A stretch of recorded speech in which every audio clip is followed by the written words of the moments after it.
Not a good sign to be empty-handed.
Alrighty.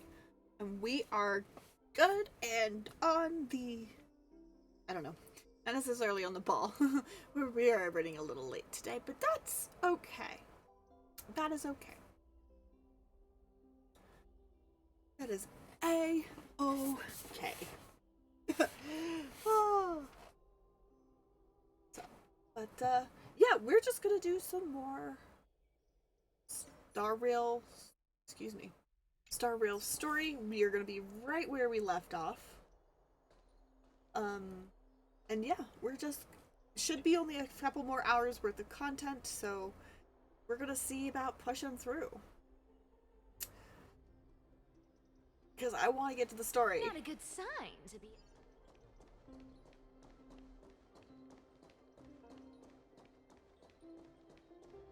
Really like her little like bow bounce with her tail. Or like her little like, yeah. Look, the fire projects the face from her memories.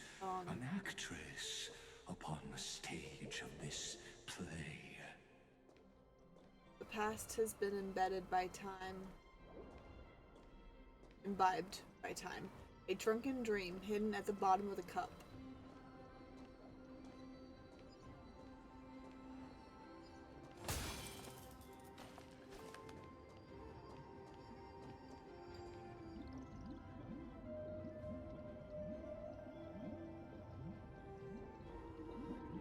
The dark tides flood the sea, and our kingdom teeters on the edge. Fear not. Our queen has gone to the borderlands. She'll quell this calamity herself.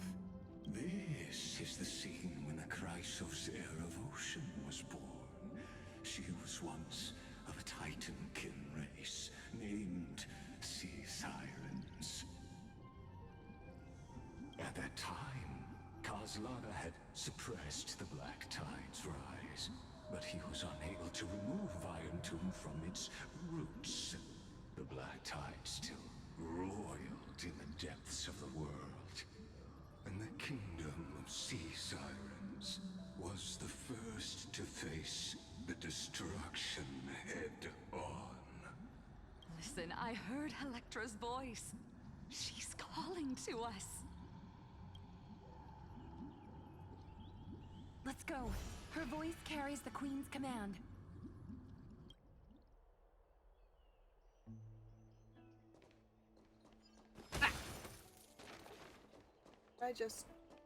There it is. Got you. Styxia is so stunning. Oh my, look who it is. You've come all the way here. Let's admire the rainbow together.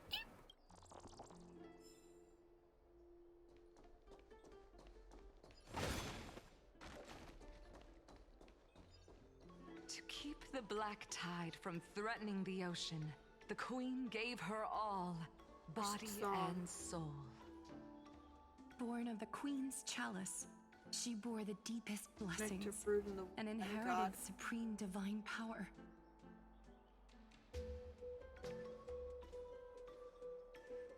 Oh, nectar brewed in the womb by God. I am Hectra. Electra, the first song.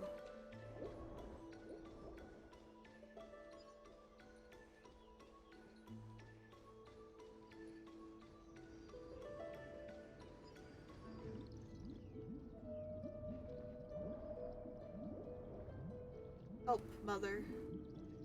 Sisters.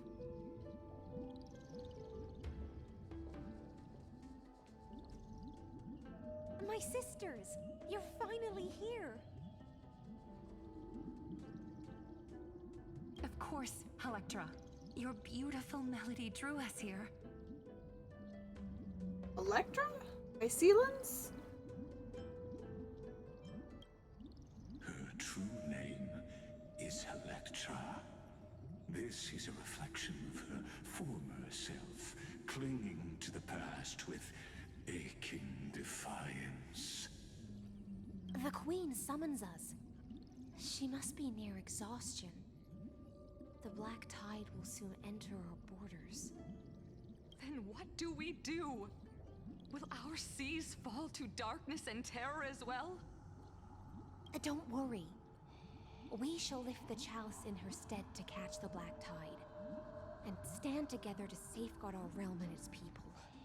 Such tiny titankins, thinking they can stop the tide of truth. How naive. And that naivete is the root of all suffering.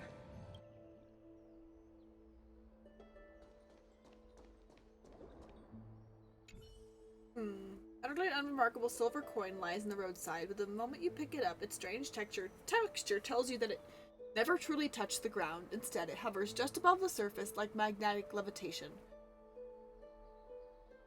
I smell treasure. On closer inspection, you notice indentations where a chest once rested. Now it's gone without a trace. Who might be behind this? That's a tough guess. As expected. What?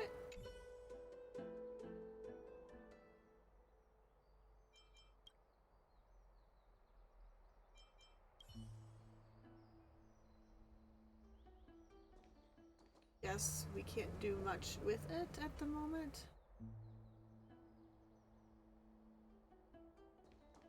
That's fine. Oh. Okay.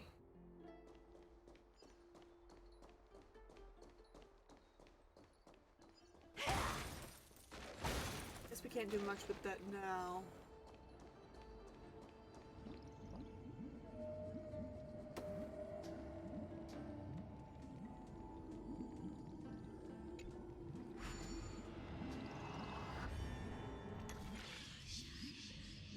Okay, Golden Scapegoat.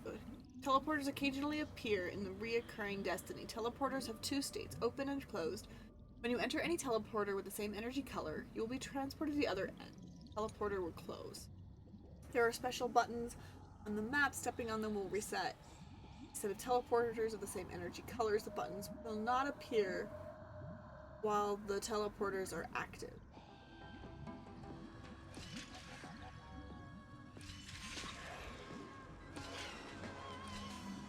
That was fairly easy.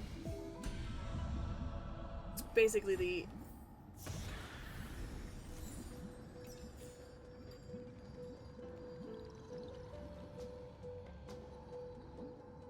Okay.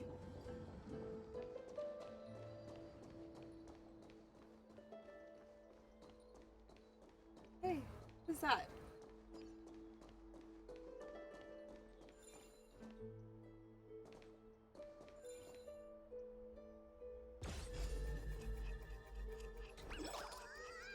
Oh man, that's cool.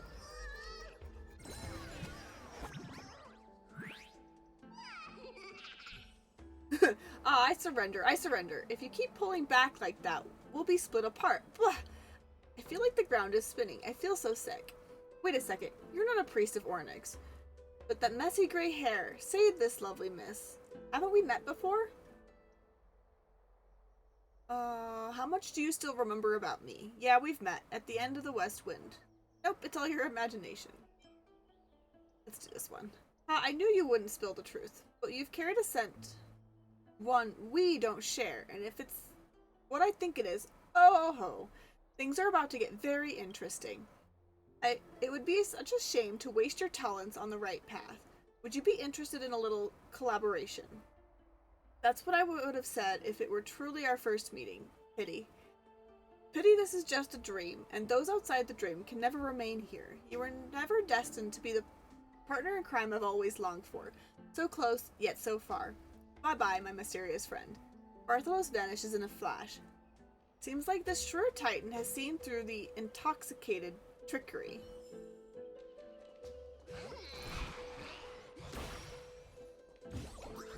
Thanks, man. Free stuff is always the best. Really is. I like free stuff. But free stuff always seems to come with a price these Queen's days. palace lies just ahead. Even her once graceful form is now tainted and drowned in dirty mire.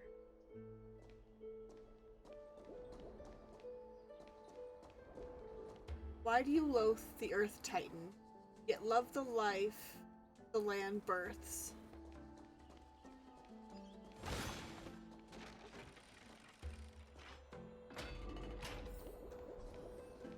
To protect their feast, you're willing to swallow the black tide. Let tears return to the sea.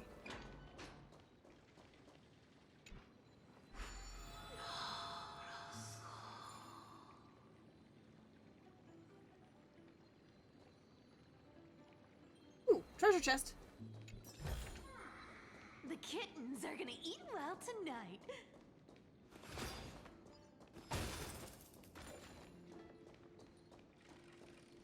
I don't know what those blessing things do in particular. I think they're just supposed to be kind of fun.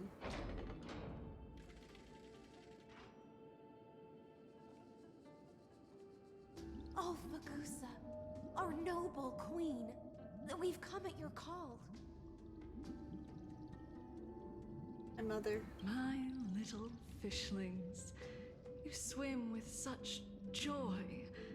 It pains me to speak of the kingdom's sorrow.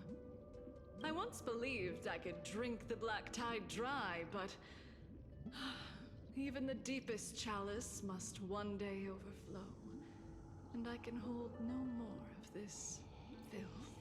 Mother, worry not. We're all children of the sea. Let us bear your fate together. Don't leave. We'll take up your mantle and drive back the black currents. We'll mend your sacred chalice and take in the cursed filth. My little fishlings, when the spear of strife falls, you may retreat in peace. I promise you, on the surface, the city-states will hold a feast without end in your honor. This is the last gift I can give you. Beast.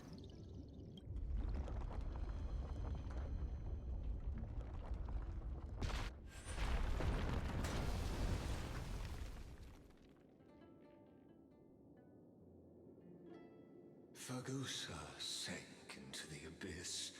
With the chalice shattered, their intoxication spilled into the black tide, birthing the first madness in Amphorius. Sea sirens followed one after another, hunting for the Titan's fragments, until their flesh decayed and their bones crumbled, all for the promised final feast. Keep watching, but tread carefully, for the stage ahead is crumbling with age, just like her shattered fate. Amelia, welcome in! We are pushing through with more Star Rail story!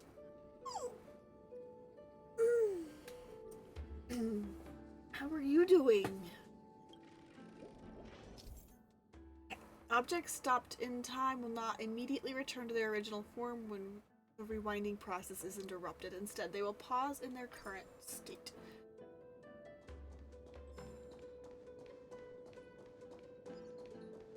That...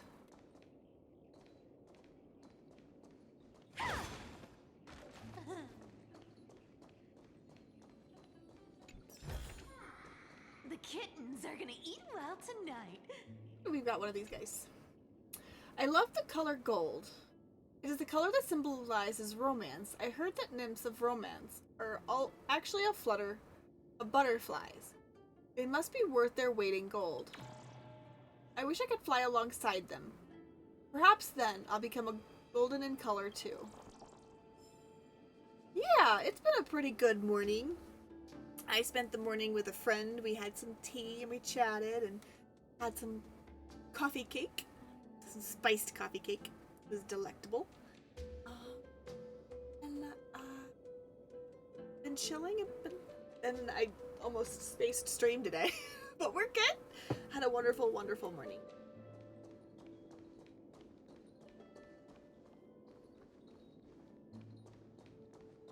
I hope you have also had a good day. I think you're in evening, afternoon right now. I'm not good at the time thing.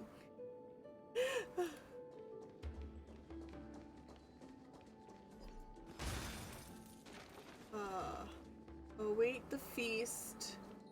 shattered into 10,000 teardrops, leaving a promise for a grand feast.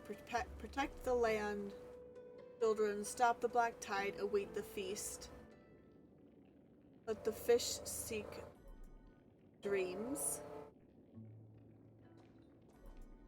Leaving a promise for the grand feast. A feast awaits. Okay, so there's just some of these are just repeats of other ones.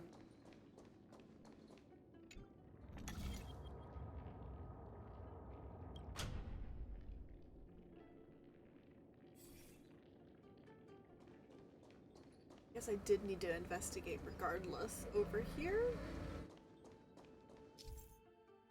Okay, Ornix Prayer. Well, I hope... For me, going out in the rain is lovely, but I don't know how wonderful it is over there, so I hope it didn't go too bad, and cleaning is always good. Having a clean space. Oh yeah, I also did a load of dishes, so we are not the same, but did do some. But cleaning is always good. I always like a clean space. And I do like going out in the rain, so I hope the going out in the rain was lovely. If it was not, I do apologize. I'm sorry that you deal with rain.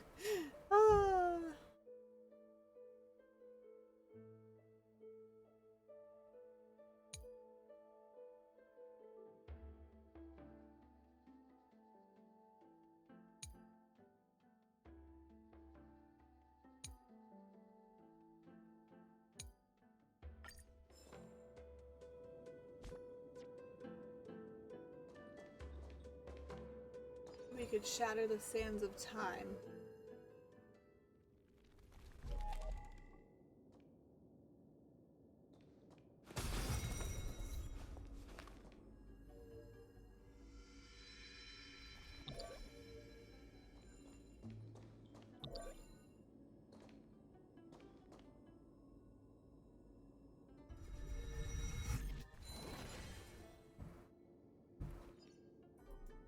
Huh. Fuse.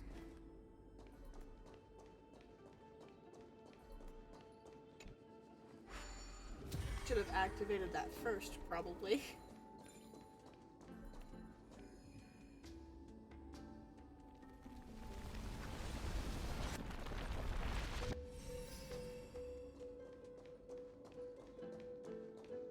Your wisdom far surpasses even the bounds of reason's model. Lygus, go away. Nobody likes you. The torrents of destruction are spreading.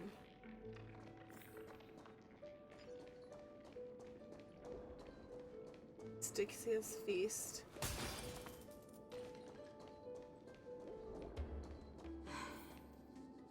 Can't get through. Looks like I'll need the miracle orb nearby.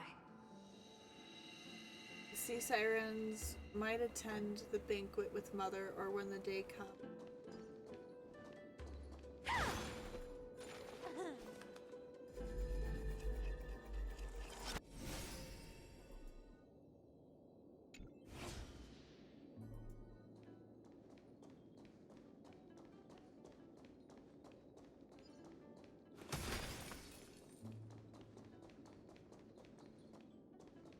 Okay.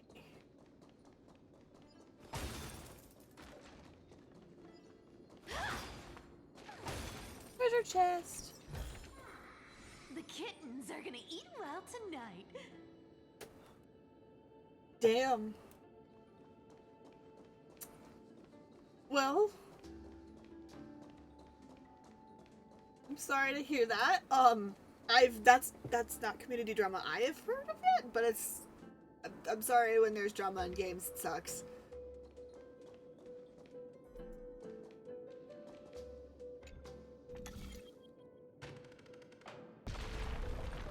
The ending was written long ago.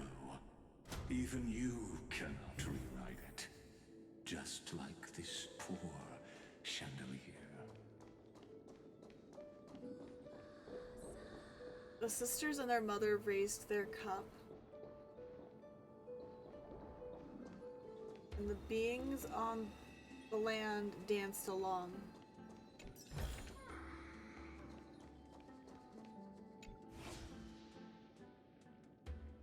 Further down. Okay, I see where you're at.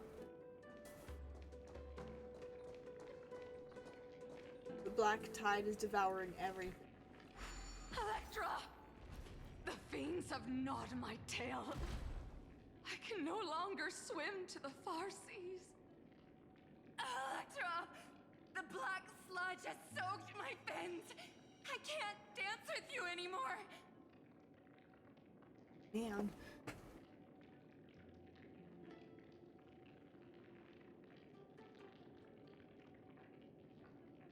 Aw, man. That sucks. Putting things behind paywall like that is just sussy behavior. That sucks. I feel like it's almost worse than a drama in the community, you know? Because at least if there's drama in the community and the game is a decent game, like, you could just look past the drama. But, with a sucky game, it's... That just sucks.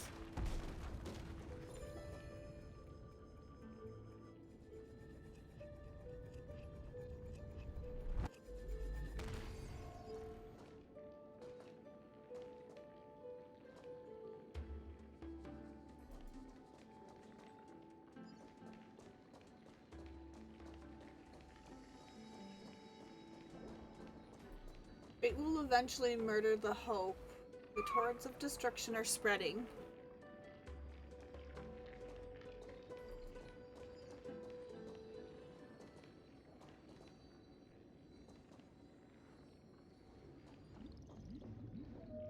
Sisters, don't give up.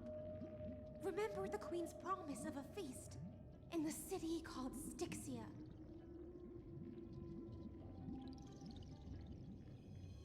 Damn, yeah, that does suck, man. I haven't forgotten. It visits me in dreams every night. I dreamed of a shining city, its lights piercing the deep gloom of the seabed.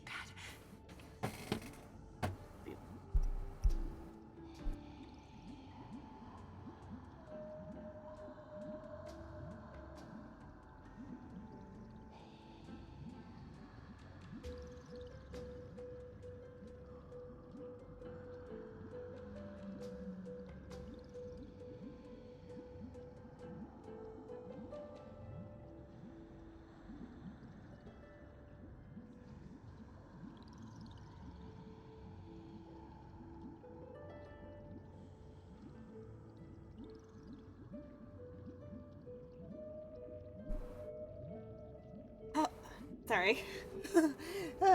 Husband was leaving for work, so I wanted to make sure I gave him his proper send-off.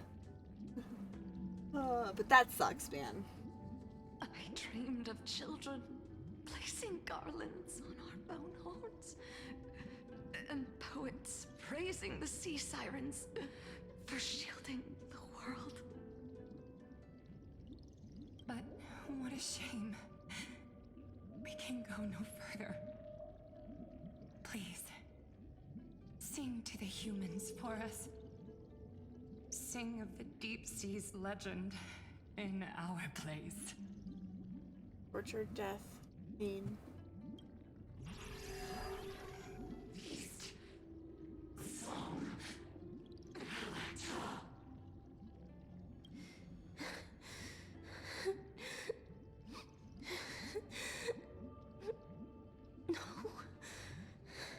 The sea sirens were tainted by the destruction. Their flesh rotted away. They became the black tide creatures of this cycle. Farewell, sisters. I'll finish this last task, then return to prepare your feast. And so, only one sea siren remained among the sea floor. High Sealands, swimming alone through the seas, burying her kin. and searching for the fragments of the Chalice of Plenty. Though most of that journey was in vain. Why not use the power of time to leap ahead toward the journey's end?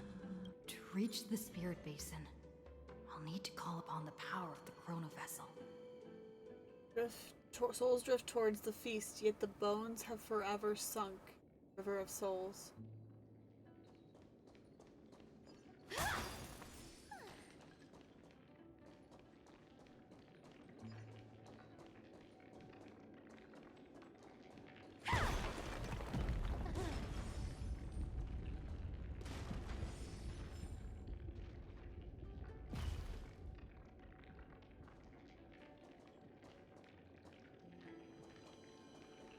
Oh, I can't even see it anymore to bring it back. Okay.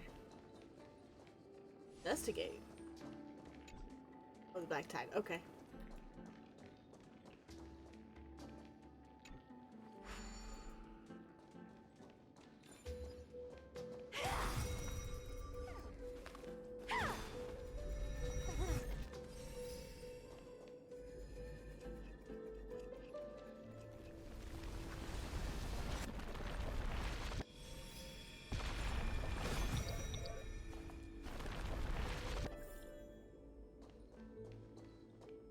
Investigate the chalice.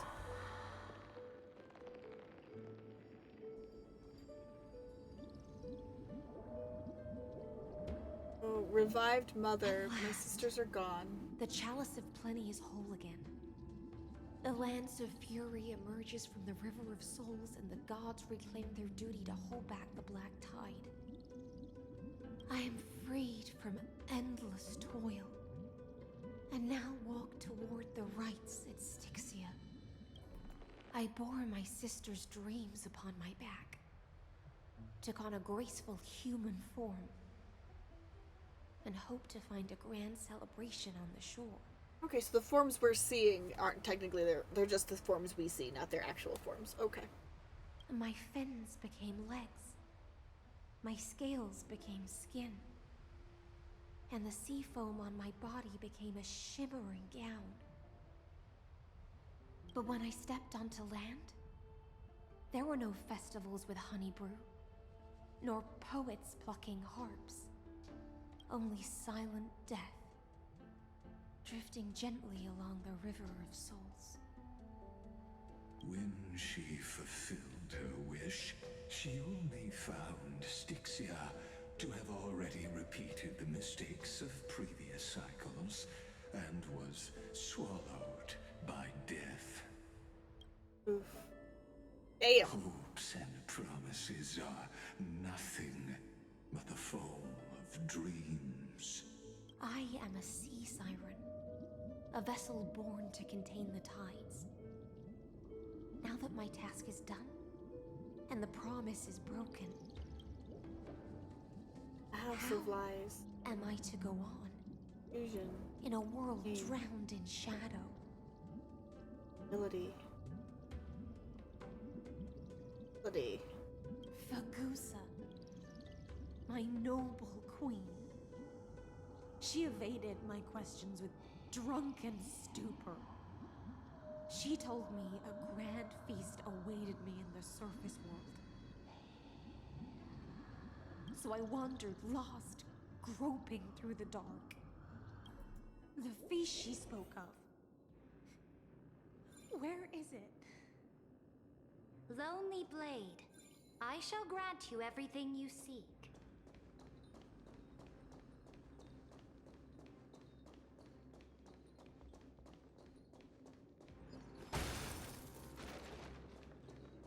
Yeah, for the chest.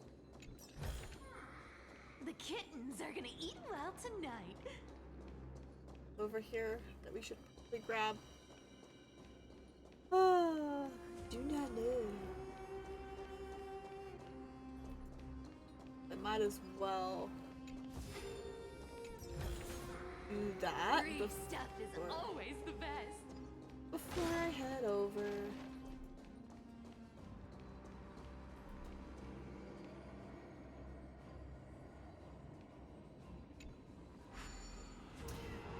do we got over here?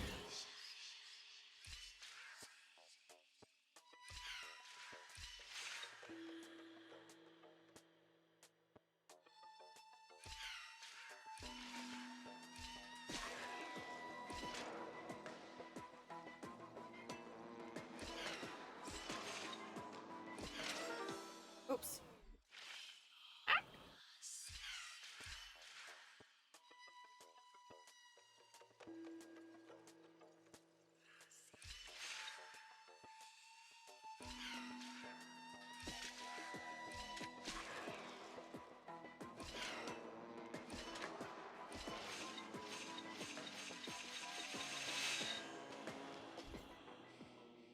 Oh, watch out. If you step on a teleporter when the other you is stepping on it, the teleporter will remain activated.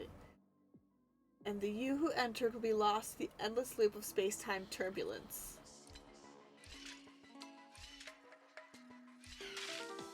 Okay.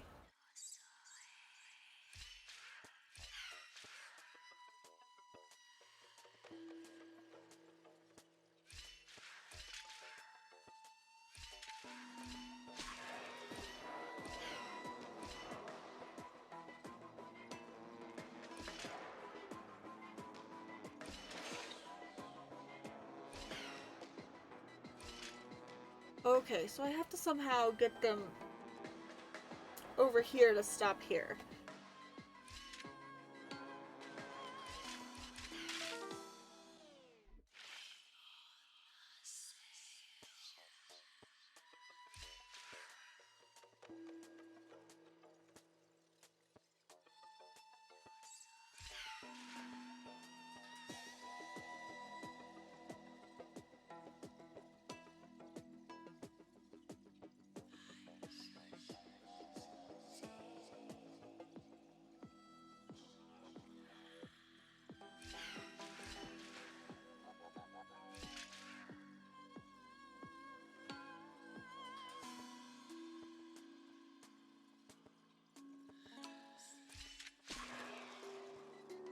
Not quite.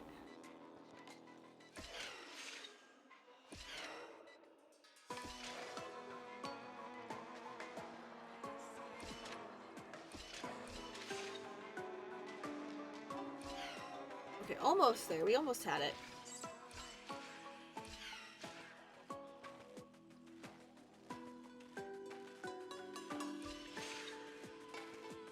Oops. Reset.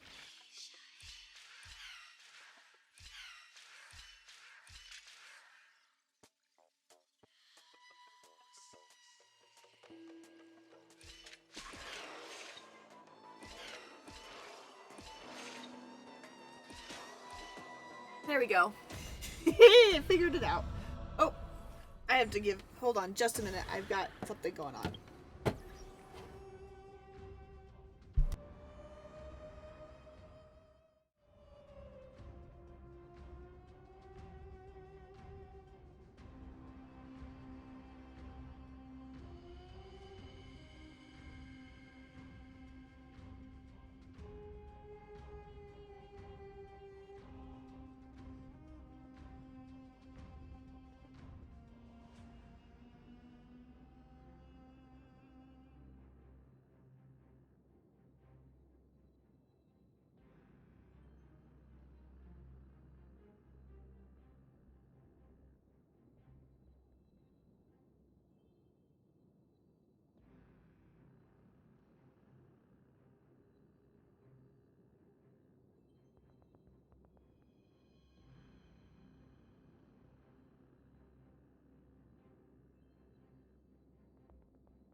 Great. Sorry about that. My sister was calling me, and usually when she calls me, there's a good reason. So I wanted to just to make sure that everything was okay. Hands down. So didn't realize I had.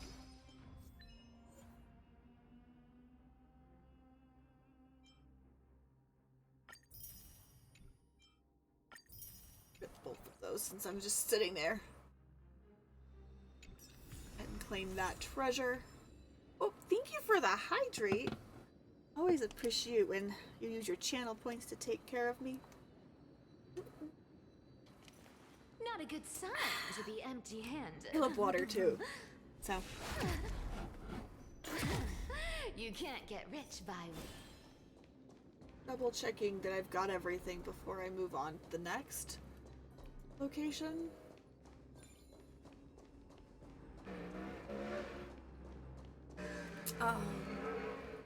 So while I could come back, The kittens are gonna eat well tonight.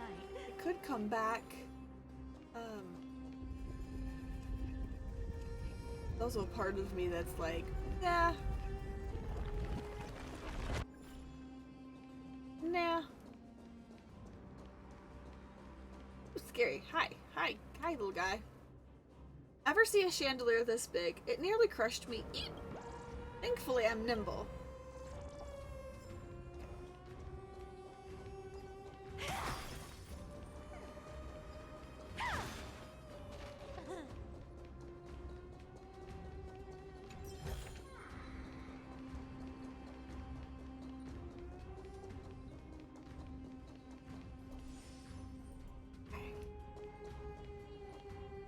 That's everything. Let's go to the next location.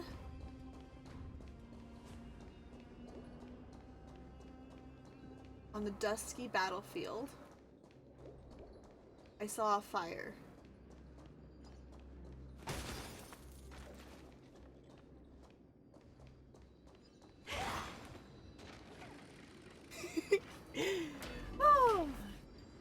Oh, bunch of people.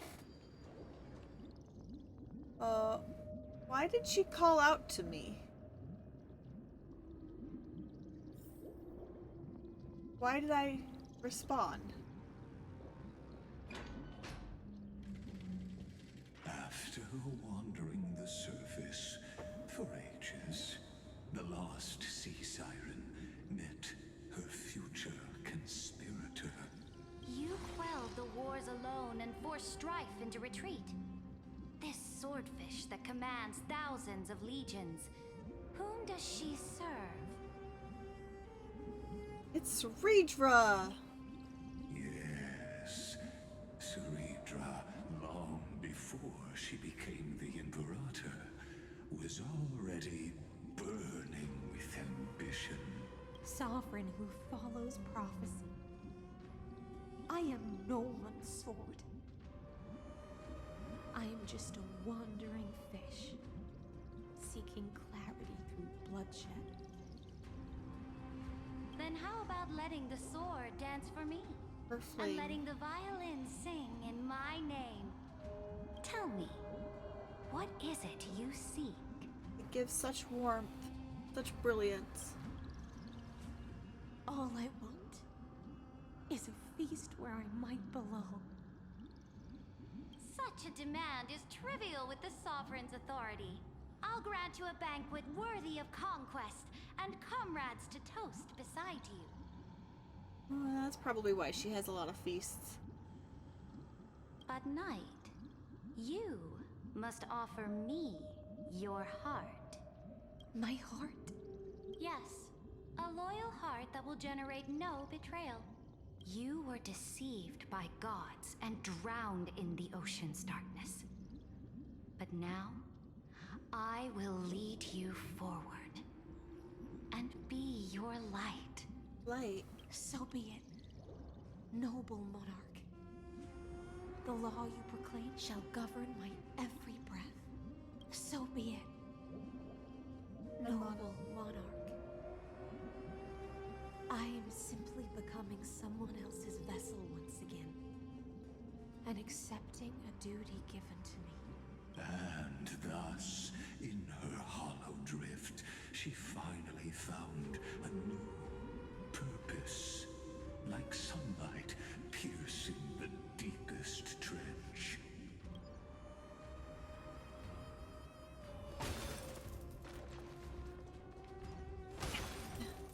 don't know. I don't know.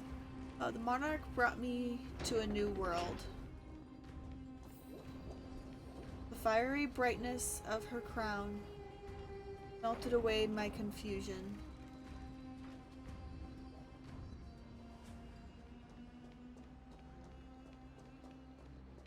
I don't know what this does.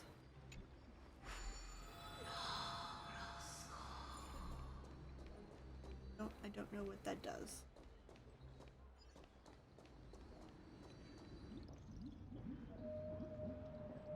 Noble monarch, I've cleansed the foulness from the road as you commanded. My blade, you've helped me ascend and take the crown. Ask, and you shall have your reward. What I desire is the same as before.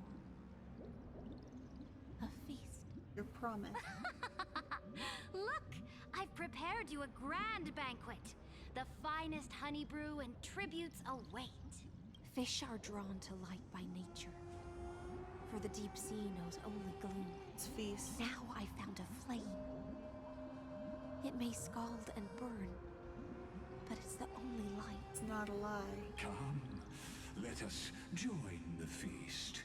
Perhaps the path forward lies hidden among the revelry. Oh man. Okay. Oh. Got Revelry Garland Maker.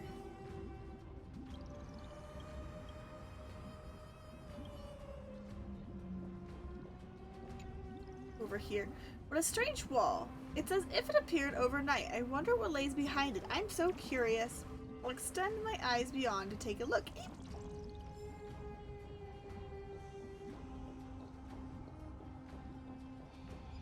Direction. Direction.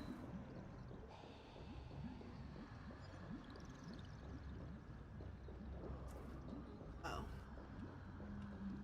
A lot of people. Ooh. Mine. Mine as well. I'm just here to people's songs. Just here to kind of look. Once us there. Go back that way. See if I missed anything that way. Because it does seem to kind of make a circular motion.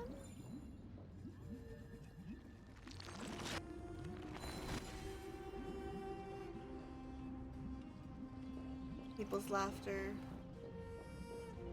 Things I wouldn't have noticed. I have to, like, you have to kind of, seems like, come from both directions to get all of the little words and stuff. Loading words and things. Or maybe not. I just didn't notice it before because I was too distracted by treasure. People's songs.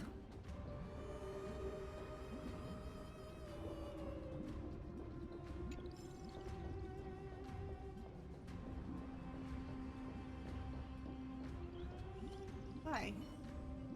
Hey, buddy. You came at just the right time. Tell me, why do humans invent such cruel entertainment? Cruel? What are you talking about? Oh, come on. Take a good look at me. Big, round, and purple me. Looks just like a grape, right? Picture it. Countless humble old Bartholoses squashed beneath your feet. Bellies bursting in despair, with unspeakable goo spewing forth. The horror, the cruelty, and you people even take that in as entertainment. What a fudging genius you are. Don't flatter yourself. Keep taking your meds. Fudging genius. What a strange way of talking. Where'd you pick that up?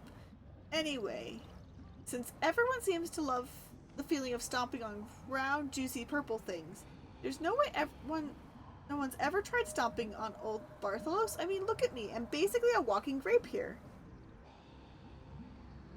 As expected, and that's what you care about? I could accept grapes being cruelly crunched, but me, Bartholos, not even qualified to be stomped flat? You've been standing over here for ages, and not a single soul spares me a glancing.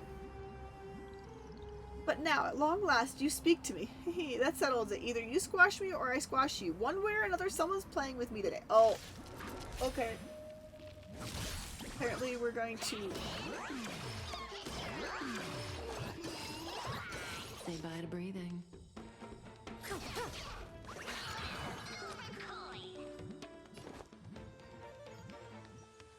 Spend freely. Don't fight so I can leave early. Found me. I don't really have an ultimate leveled up, so at the moment. I can't exactly do much with them. But I'm just attacking. Hedge your bets.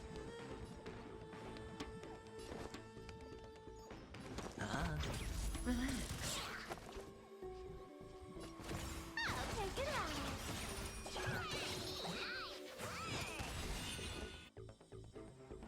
Basic attack, okay.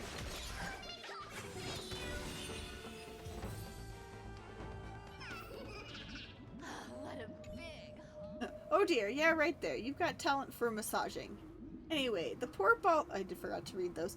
Bartholos, unloved and tragically short-legged, has now participated in a real recreational activity. What a joy. Congrats to me. Back in the day, I was a legendary master thief.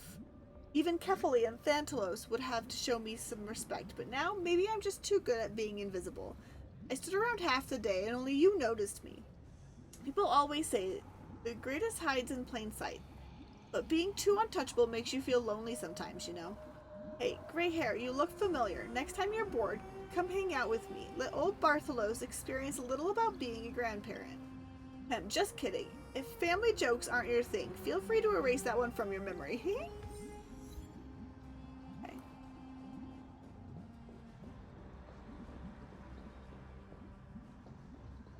So beautiful.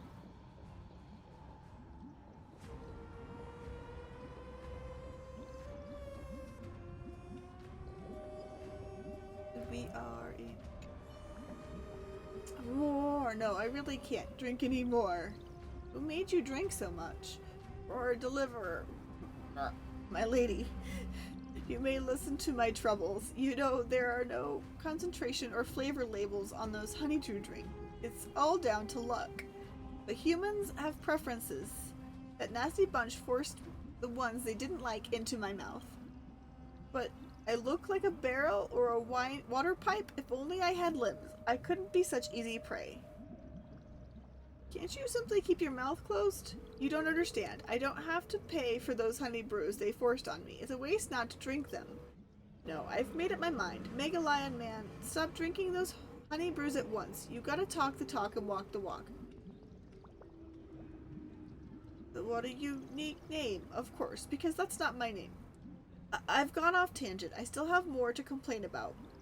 Great deliver. How about you bring some honey brew over and we'll chat over drinks. Oh boy. Oh look.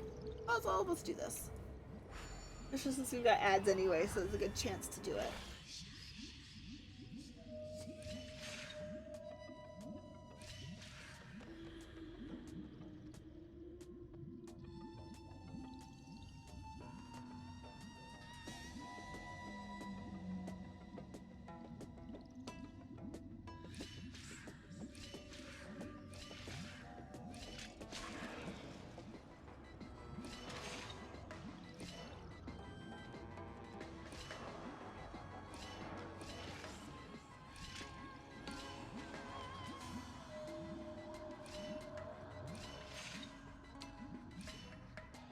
There we go.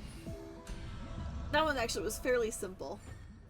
It's a little too simple. Damn it. I wish it was a little more complicated. I would have spent more time on it. Have you heard that the Imperator's about to begin a new campaign? Intoxicate me. Her glory will no longer be bound by the borders of Enforius.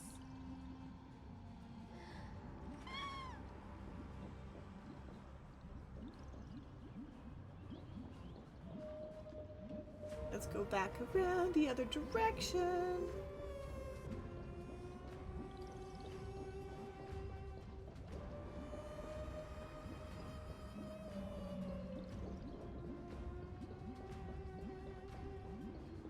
Now let's see if there's anything. People's laughter.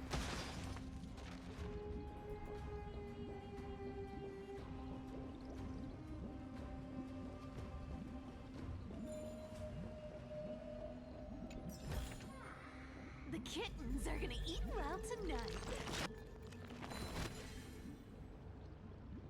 Back from ads. Thank you for anyone who stuck through them. I do appreciate. We didn't really do a whole lot. The story, we have not continued the story since ads started, so we are going to keep doing so. We're just kind of poking in and around everything before we head on over. Oh, I'm not drunk. If you don't believe me, I can still tell you a funny tale from the city. Go on. Roar. Which drink's funny tale do you want to hear about? Hycelins.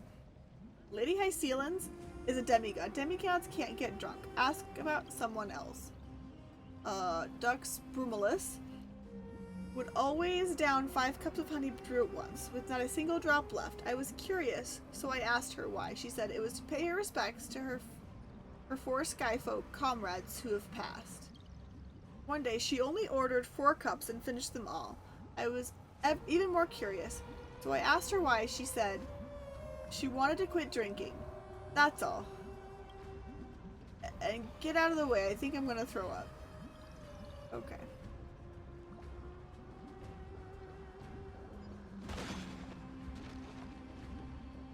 Anything to nope. Alright.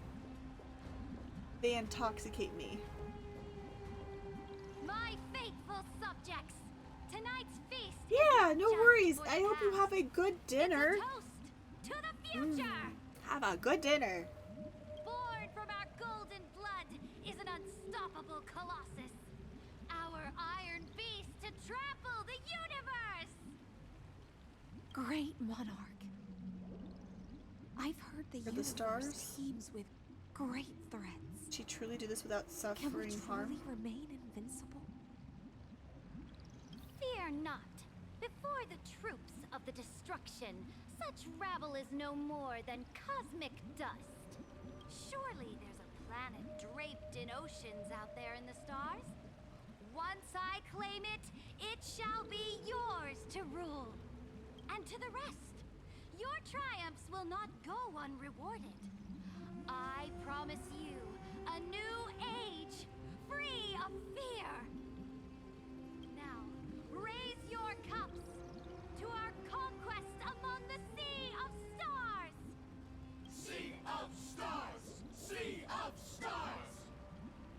Conquest among the Sea of Stars. What a grand vision. Yet, to the Siren Night, only feasts still stir her heart. Come now, join me. Witness the end of this futile dream. It is not a futile dream, Legus. Can we just not? Where's the way out of this illusion? Come quick! Let's celebrate together. I've saved the finest brew. Come taste it with me. Oh, I was supposed to go up this way later anyway. That's fine. Oops. Damn it, I missed that. Okay.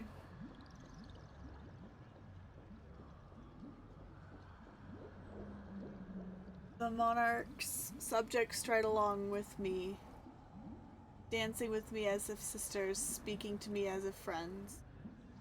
Noble knight, you are truly a blazing spark. It is my honor to share this banquet with you. Noble knight, you have earned victory with your blade, and you have every reason to revel in this moment of triumph. Let me pour you a glass of honey brew. Noble knight, with the sovereign now enthroned, this triumph is yours as much as hers. Let me raise a toast to you. Noble knight, your strength is boundless. Lead us to conquer the universe, and let us toast to that vow! Then drink we shall. Raise your glass.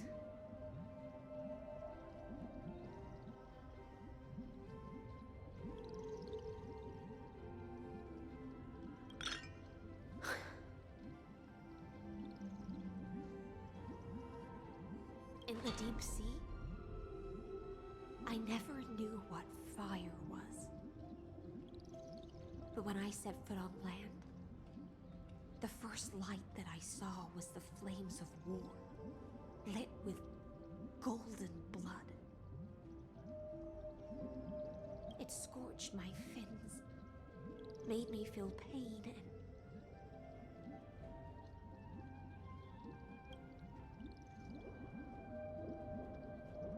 ignited an unprecedented hunger. Hope, wishes, and desire.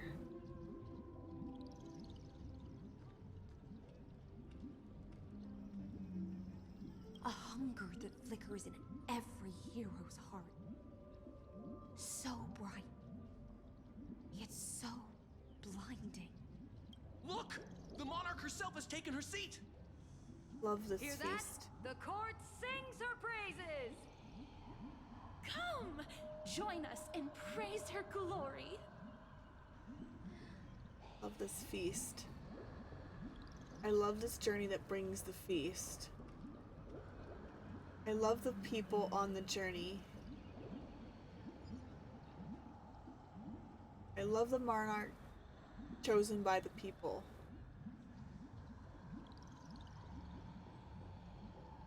One eye of hers sees glory, the other sees corpses.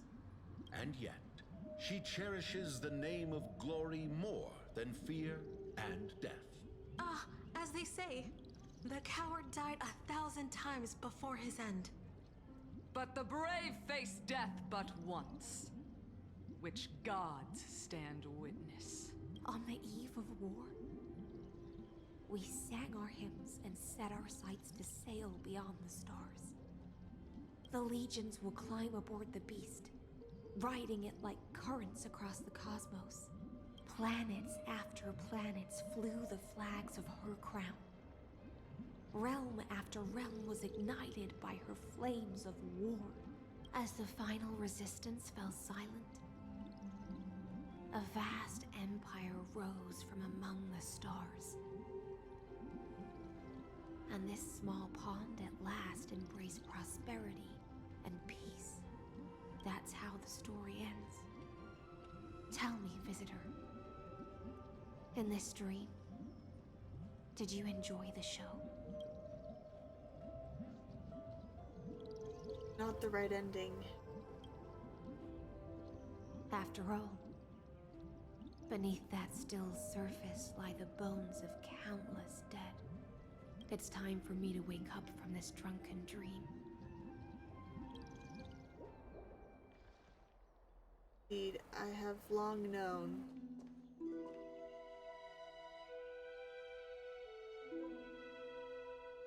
Back down, I guess.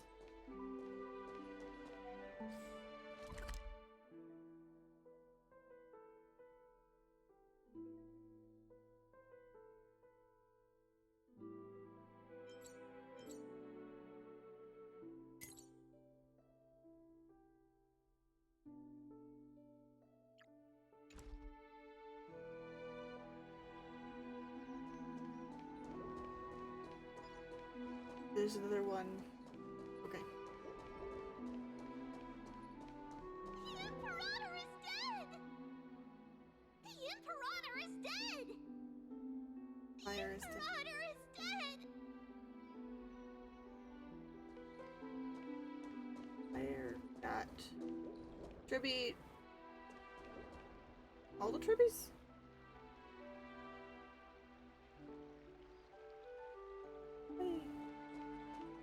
That's not like Tribios and Krenon and Brienne. They're all Tribbies. Tribbies.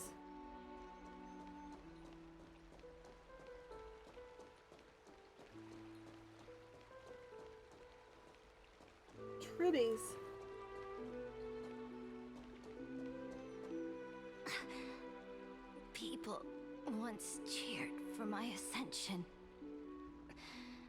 And now they cheer for my fall. The cosmos. The battlefield that I cannot reach. Before the Sovereign's conquest reached its end, her life and ambition had already been swallowed by the deep sea. This is the true ending. Her grand designs torn apart by the blade. Her regal robes soaked in golden blood. And the one who struck her down?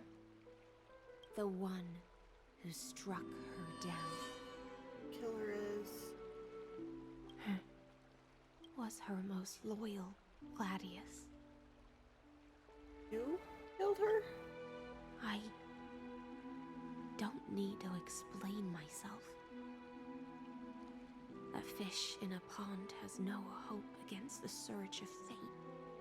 I wandered the shore, found a flicker of flame, only to snuff it out with my own hand. I don't understand. If the ocean's feast, the Imperator's dream, and even Amphorius's existence are all illusions, then what's the point of our journey?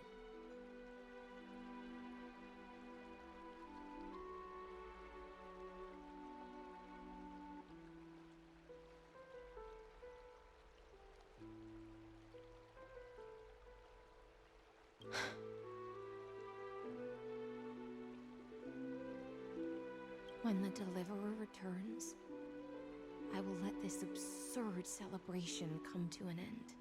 But Greyfry, I can't help but wonder how I dearly wish this feast of the Flame Chase would never end.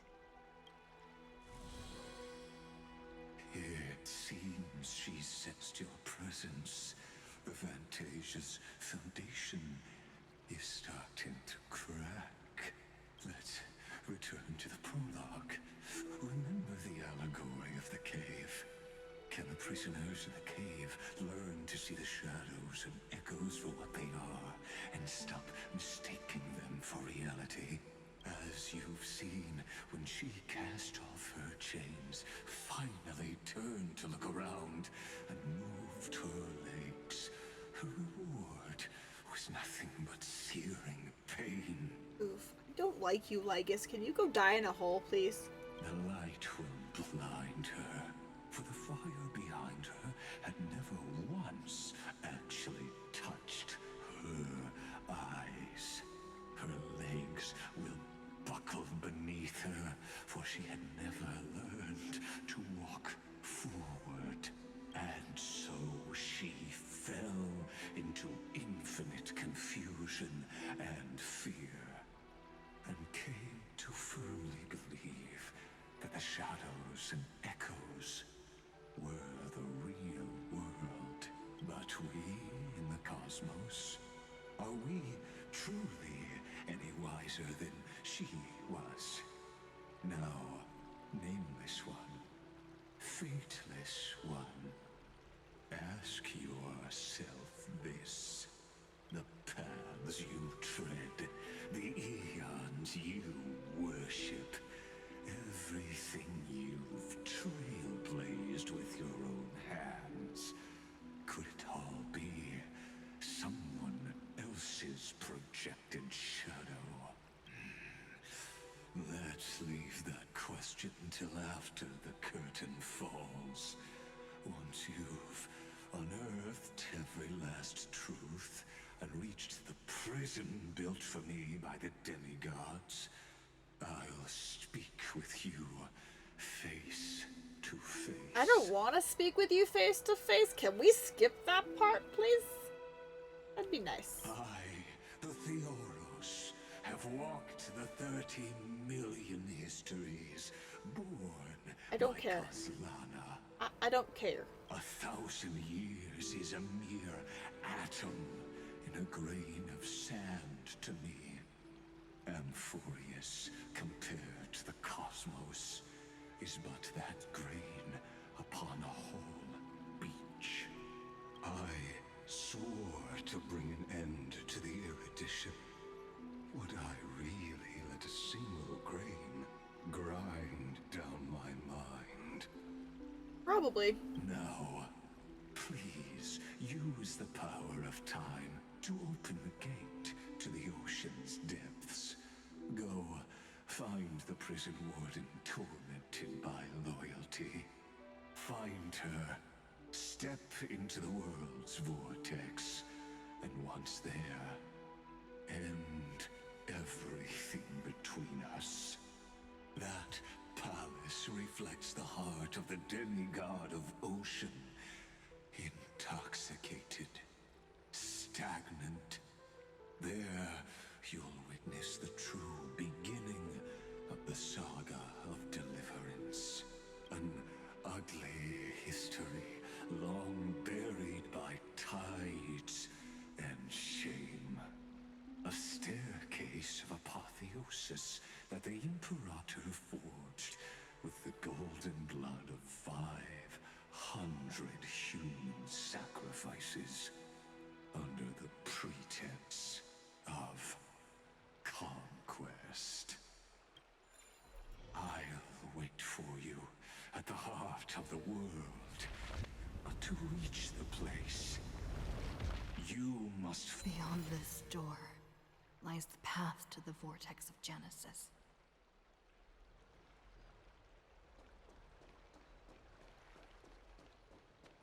Really need Legus to shut up, though.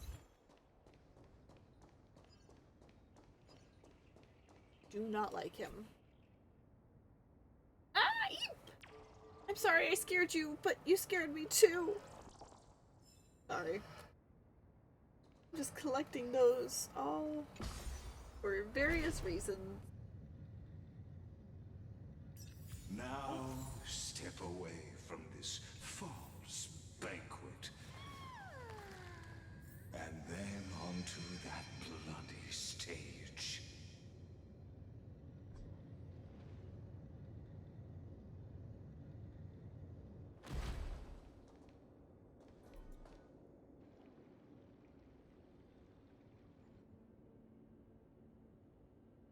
The palace that worshipped the ocean, the sanctuary connected to the vortex, was also once the battlefield of the first flame chase.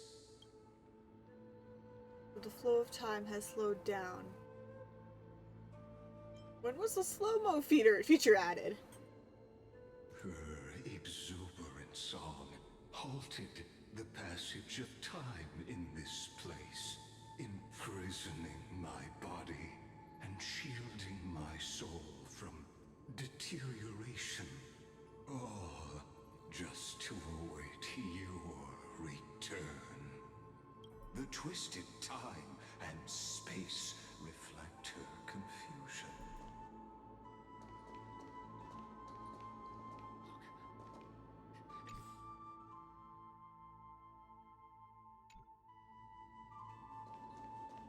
And so, the Imperator's crimes were veiled.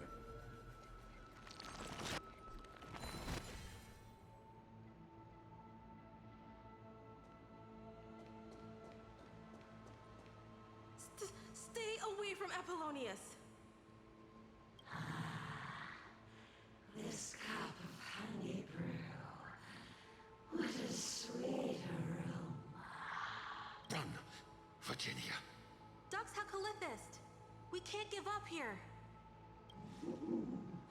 Love steeped in death.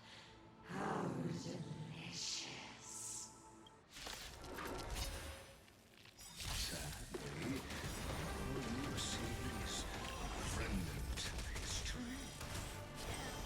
And your interference is just another equally futile echo. Sure, I'll play along. It's on me. Don't fight so I can leave early. Relax. You can't run. I don't think this fight is super crazy, so. Say bye to breathing. Hedge your bets. Oh, maybe it was a little more crazy than I was expecting. Stand still. No dirty trick. Watch your head.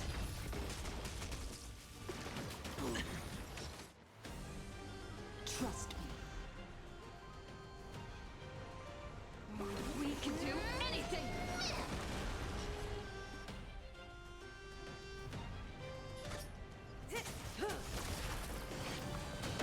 I'm on it. Relax. Sure, I'll play along. Spend freely. Put a shield on everybody. Shall we? Shall we put a shield? That's good.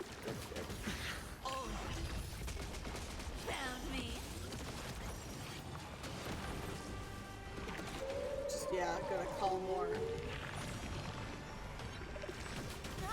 Watch your head. No dirty.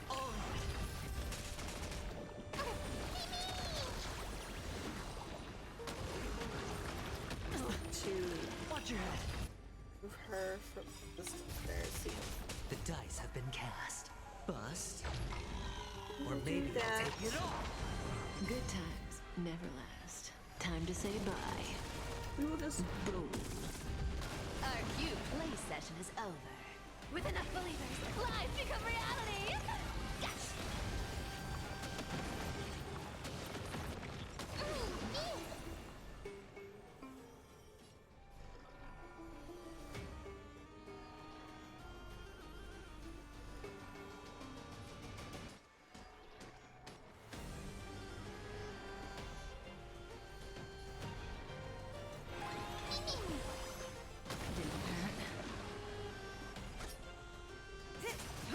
more damage.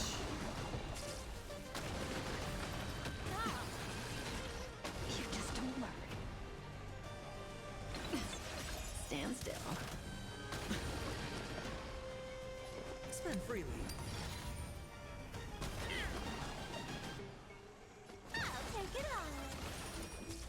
There we go. There we go. Okay, cool. Apollonius, look. I chased the enemy away, but I think I can't go any further. I'm sorry, Virginia, for letting you. It's okay. I'm glad to die by your side.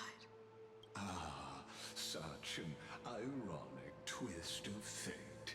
Even as the foundation of the world crumbles, the heartless Imperator still made the same decision she did in the past 30 million cycles.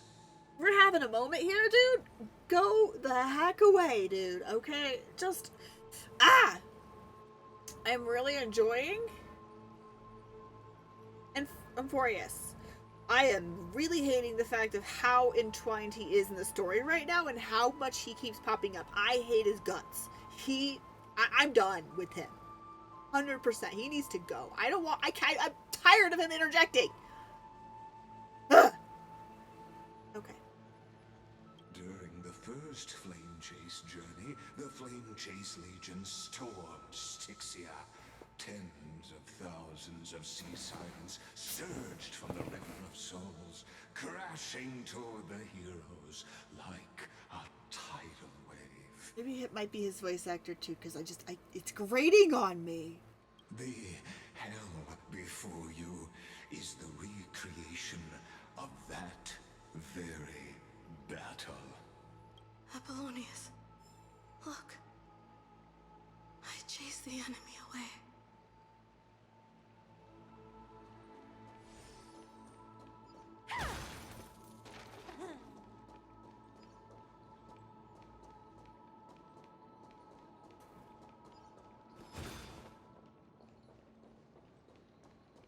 Apollonius,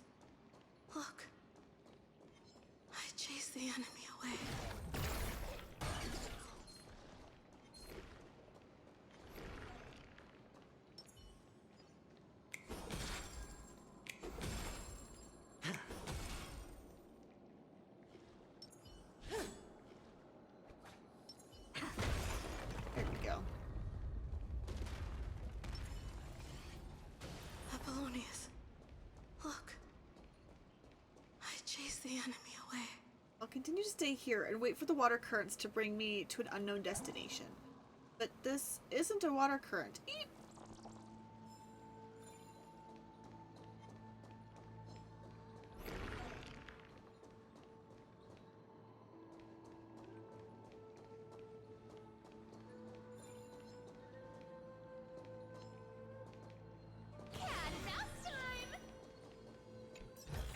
What the chest?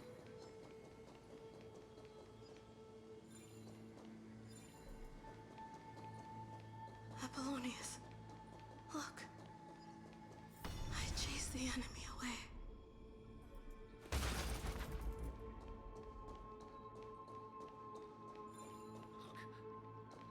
It's the Deliverer! The Deliverer? She's back?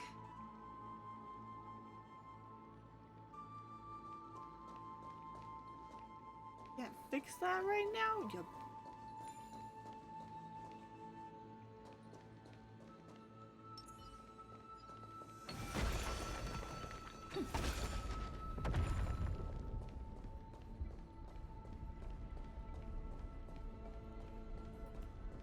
Eating.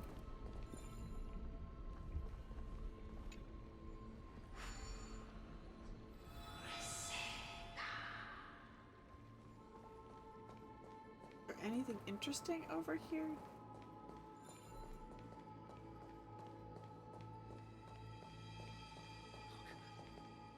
It's the Deliverer! The Deliverer? She's back? I don't want to talk to Lygus anymore. I don't want to talk to him. Painful past, yet hidden beneath a veil of joyful song. Ah, two discarded data clusters waiting for someone's return. It seems. Relive the history, then pass through the temple's waters and come to my side.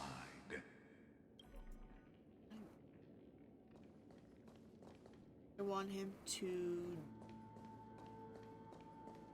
What's the point? But like...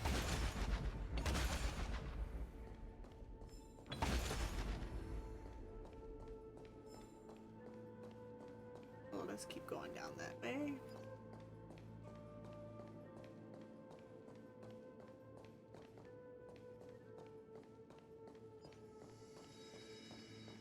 I am a fish. Look, I'm swimming in the water. Eep, gurgle. But I can't breathe underwater. Eep. That's cool.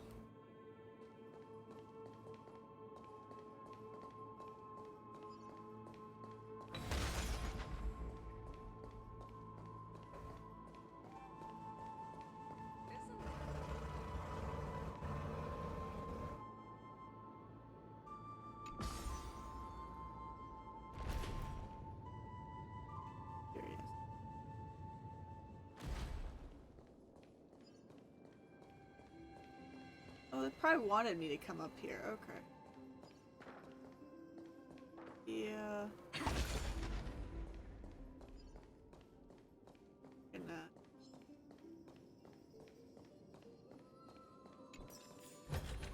Is that all?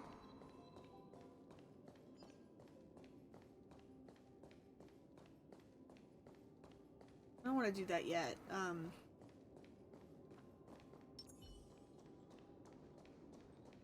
Just a little bit faster whenever she runs. I don't want to see and poke around more. Oh, that's the one we're supposed to... Okay.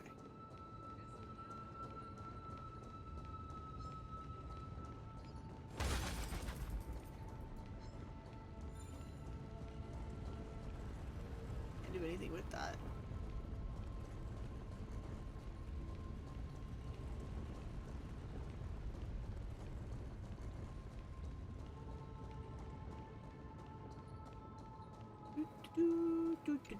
Exploring. We like to explore.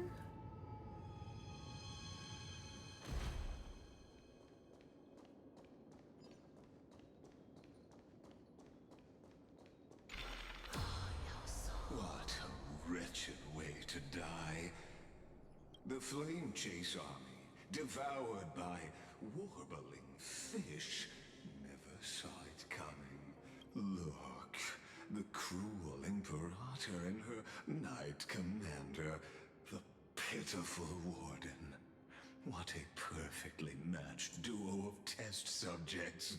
Their hands drip with blood. Golden blood. Raise the bridge and cross the river of fate. This path of the prisoner is far from over. Oh, I was not. I guess that still triggered it regardless. If I was upstairs or downstairs, it still was triggered, so. That's fine, I guess.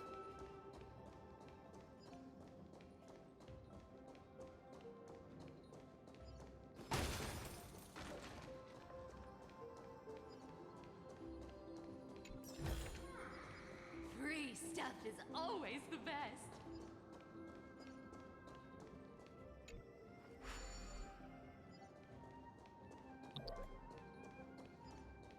Okay. Please.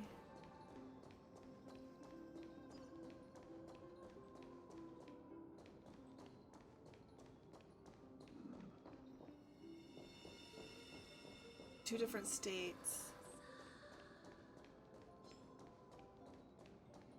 Two different, like, two different states have two different, like, things.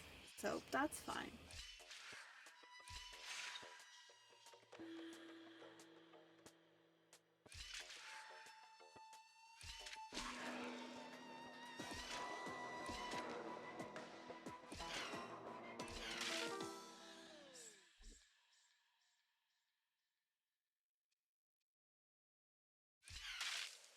Reset this here.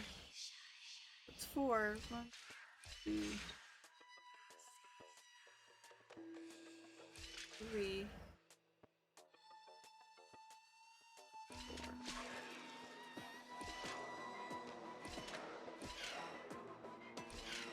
Nice. There we go. It's like it just had to be pushed one direction or another. It's fine. The kittens are gonna eat well tonight.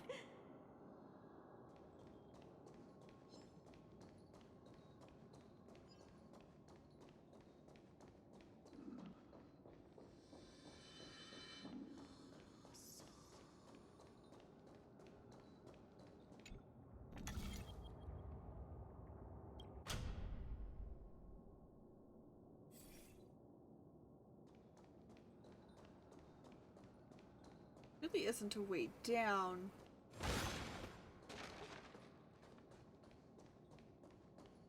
Okay. That might be something we can do later, but it's not something.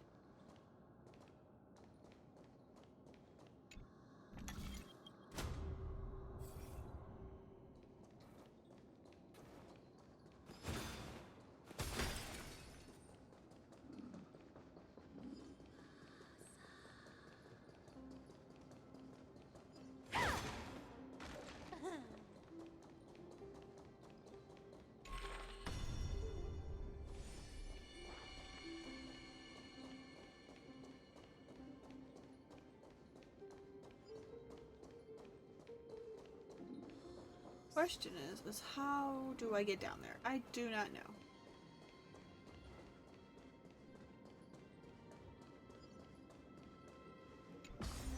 We'll figure it out.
Fascinating. The deliverer? You finally made it.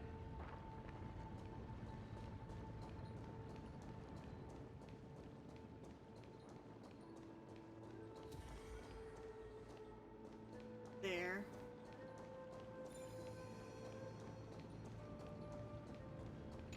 Imperator! Imperator! Did you see my gallant deeds, Imperator?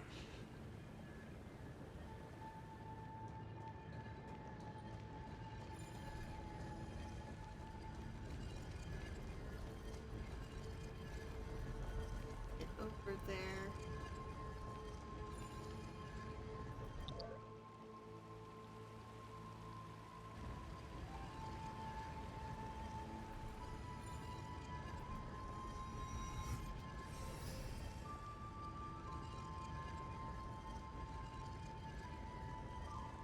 Imperator! Imperator! Did you see my gallant deeds, Imperator?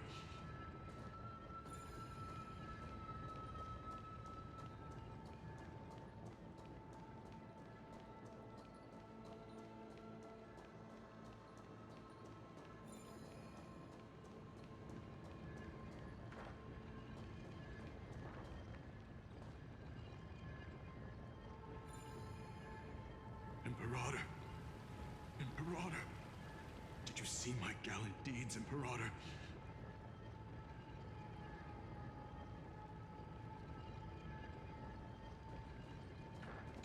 Isn't that the deliverer?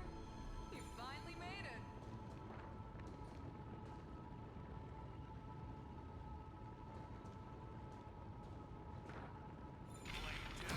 Imperator! Imperator! Did you see my gallant deeds, Imperator?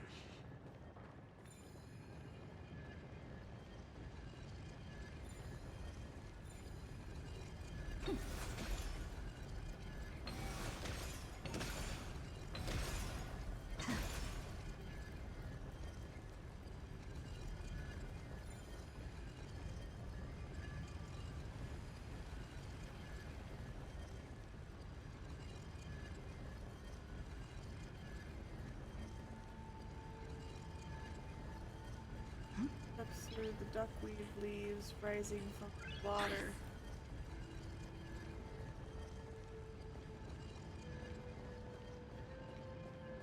Imperator!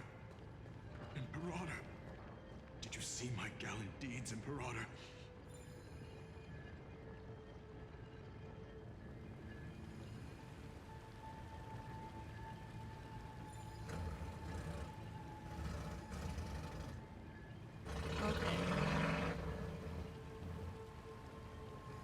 Rise the water up.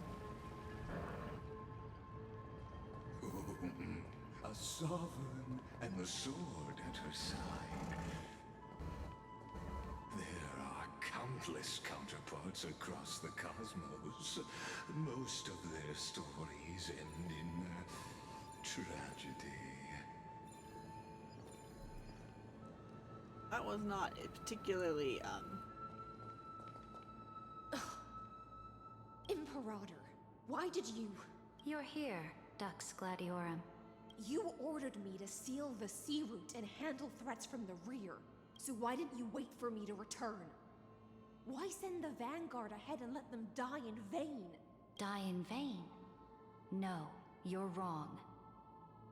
Their golden blood won't be spilled for nothing. The other dukes have paved the road for me to become the god of law. The trial of law? You never spoke of this to anyone. What is... The one who wishes to bear law must purge this world of its curse, and offer the blood of the accursed as sacrifice. I pondered long on what Talantin meant by blood of the accursed. Then, I found the answer. You, I, and every Chrysos heir summoned by the prophecy are the accursed ones. Just like that arrogant Theoros said, our golden blood is the agent of destruction, the antithesis of the world's fate. Dux Frigoris, Dux Brumalis, Dux Helcalethist. Their fate was sealed at that moment. Dying on a glorious campaign was the final gift I could give them. You speak as if they didn't die because of your cold-blooded schemes. Was their loyalty meaningless to you? Losses are a constant on the Flame Chase journey, among which even life itself holds little value. If a subject marches to war without that conviction, then yes, as you said, shallow loyalty means nothing. And what about my loyalty, Ceridra? You sent me away under the pretense of guarding the rear. Was there any shred of humanity left in you? Nope. Because you still have a duty no one else can bear. Only you can uphold Fagusa's divine authority. The choice is yours now. Cast off the chains of loyalty and drive those blades through my heart. Or stand with me and sever the ocean's last breath. If you no longer share my vision or believe in the new law I seek to weave for Amphorius, then go on and end me. The Imperator of Amphorius may be ruthless and cruel, but never a liar. When I say life itself holds little value, know this. I am ready to sacrifice everything for the ambition to conquer the Sea of Stars. Now you've seen it. The brutal Imperator was willing to spill the blood of 500 heroes to complete the trial of law. As for my poor warden, her suffering had only just begun. Damn. So, is Ceridra still alive? I'm no storyteller. I have no duty nor interest in filling in the history you've missed. You bastard, it's your fault that I missed it. I'm gonna smack you around, sir. I want to murder you. I just want you to witness the monstrous choice the Imperator made before the Chrysos Heir turned their blades against me. Why are you showing me this? You think I'd falter because of this? They're nowhere near as bad as you. You've always had a flair for lightening the mood, haven't you? I gave up on using words to solve conflicts 2,000 years ago. But I won't squander a chance, not even a sliver of one. If there's even a crack in the walls of your conviction, You know, not happening. then my victory is already assured. Now that the past is settled, let's turn the page and bring time back to the present and dive deeper still until we reach the very bottom of the abyss.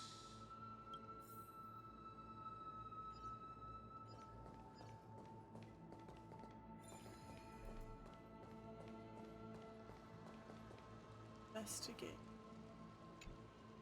The fleet that rode the waves was dragged down into the deep.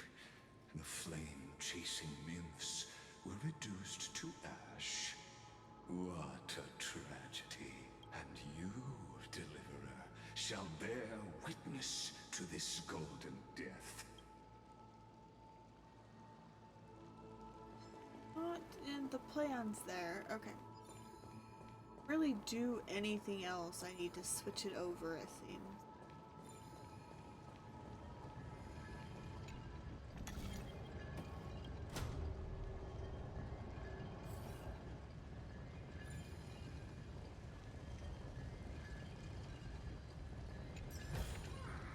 Is that all?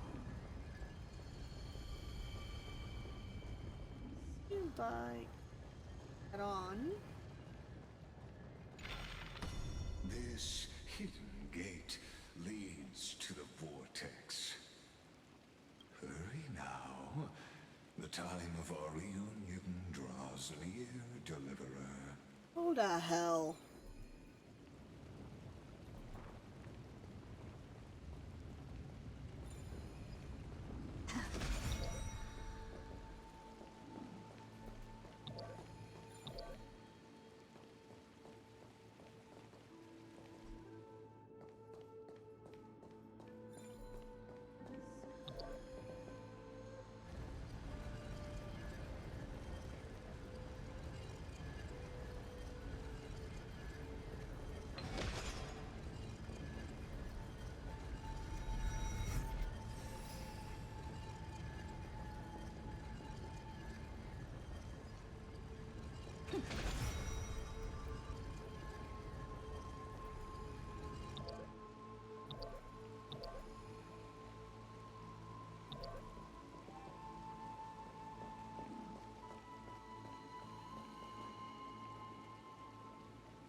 Got to pause it. Okay.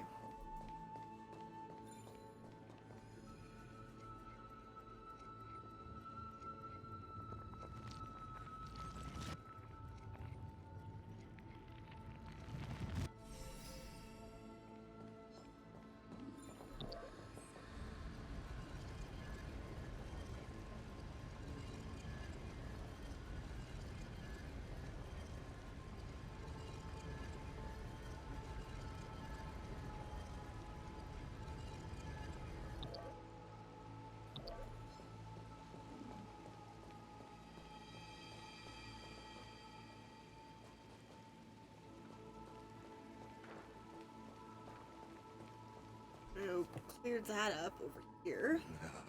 This cruel journey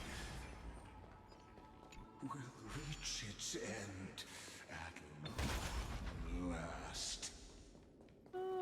In your dream.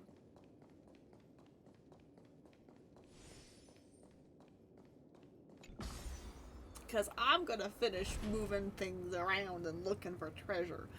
Because that's just my vibe.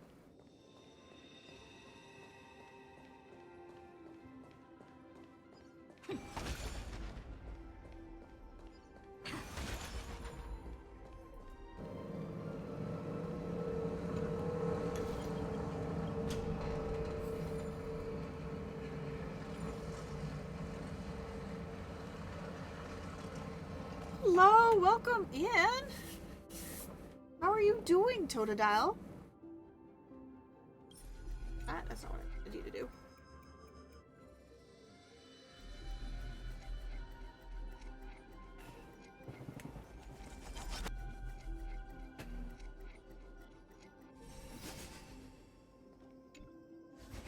Damn it.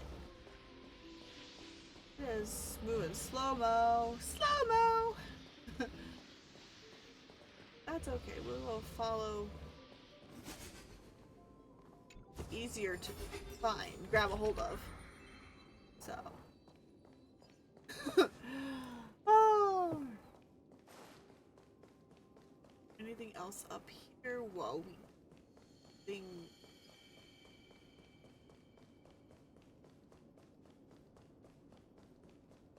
Changed.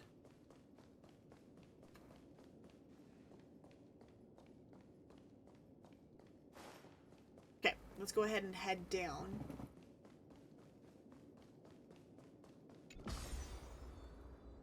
Do do do do do do.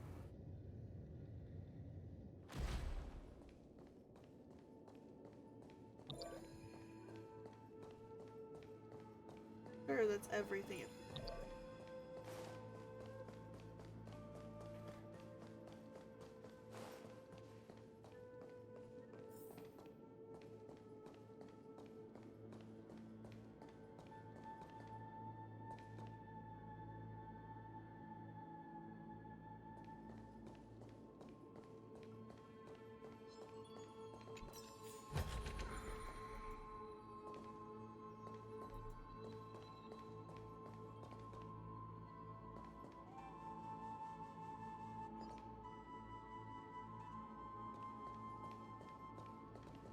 This is as low as I can get it right now. So. been silent a long while, Dux Gladiorum. Starting to doubt your decision? Save your breath. The vortex of Fagusa lies just ahead.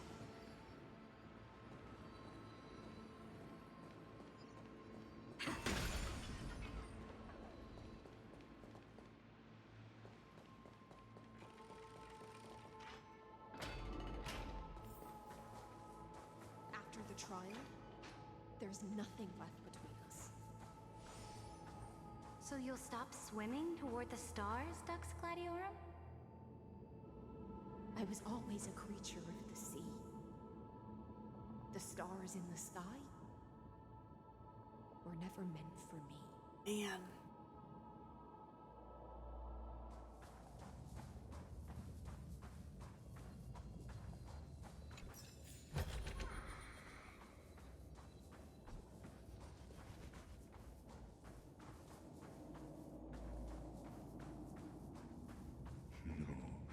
Look, a gravestone.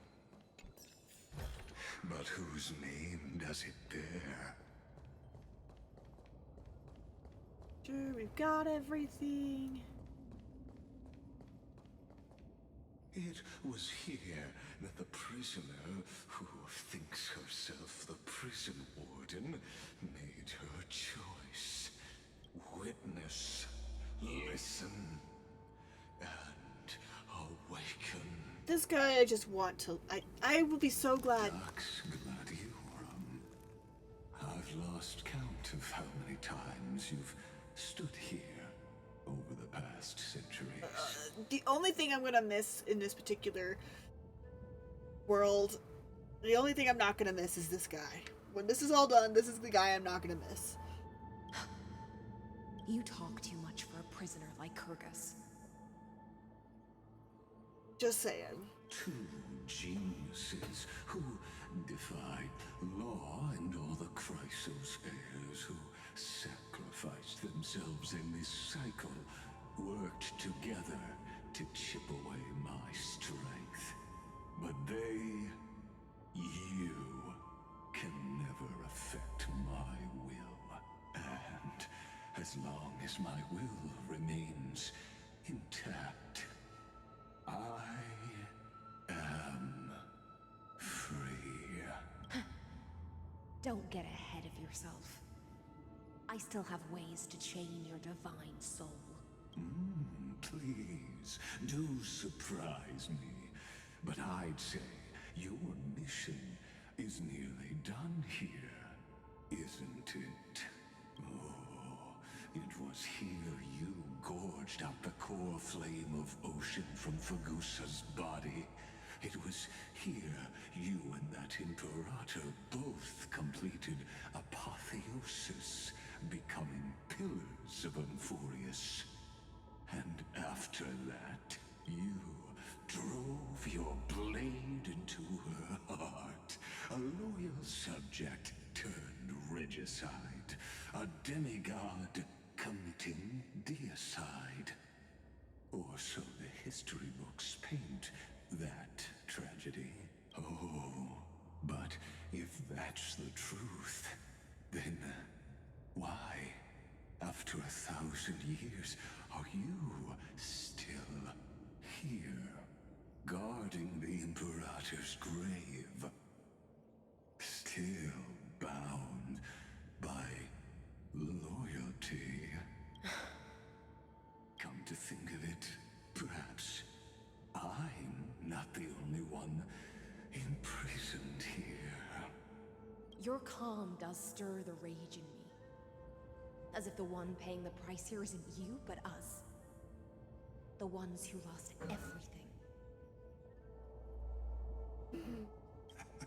That's only because I've waited 13 million lifetimes for my vision to be realized. Countless millennia. Loneliness never once showed me its fatal side. In fact, for a prisoner of the cave, it's more like an old friend. one that helps me think. But you're different, Dux Gladiorum. Loneliness has crept from the silent depths, sinking its claws into your mind. Bit by bit, it's peeling you apart. Will you regress into one of those lost mad sirens? Oh, what a shame that would be. You're right, Lycurgus. Loyalty, curse, the fall of my kin, and this endless waiting. These shackles are too heavy for a fish that cannot perceive any light. I can't break free of the whirlpool that's pulling me under. Nor do I have the unwavering resolve to force myself to wait for that person's return, as everyone hoped for. Ah, deliverer from beyond the sky, my executioner. How much longer until she arrives here? Or will she ever return? I don't know. And I doubt anyone does. Then, what will you do?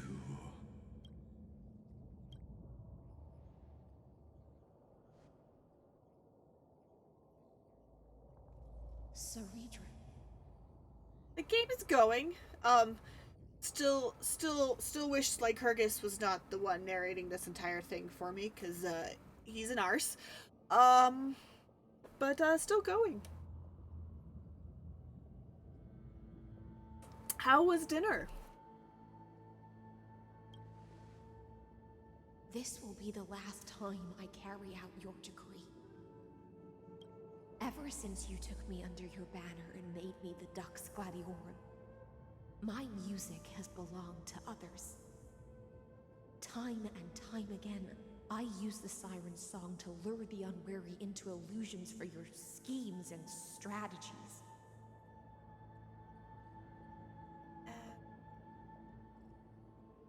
Ooh, lasagna sounds good. That sounds yummy. Now, I wonder what we're gonna have. let the siren Electra sing for herself. Let me step into an endless dream of my own making. Makes me wonder what we're gonna have for dinner too. I don't know. Maybe I should think about that. Sometimes I don't like thinking about that. Oh, great ocean. I offer you the rest of my clarity and my freedom, in exchange for the strength to stand against the nihility and honor the sacrifices of the fallen heroes.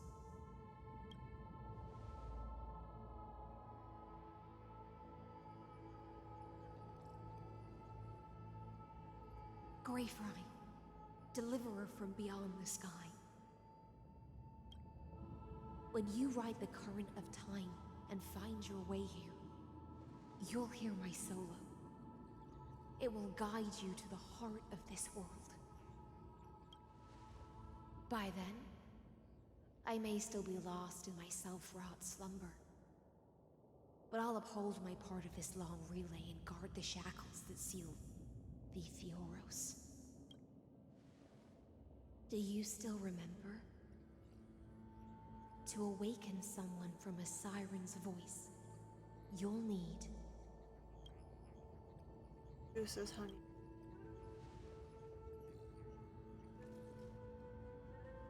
the gift I once gave you. May you still have it when the time comes. When you return, please pour that honey brew upon this grave. It holds the story of all our struggles and sacrifices. May you see it one day. The prelude Amphorius wrote for your return, carried forward through a 1,000-year relay. When your morning ends, I'll likely wake from my dream as well. Then, Follow the trail of echoes and find me.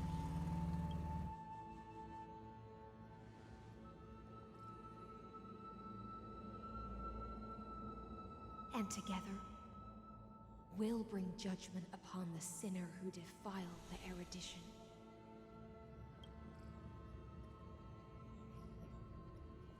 At long last, 33,550,336 cycles and 4,931 years later, Amphorius's final curtain is ready to fall.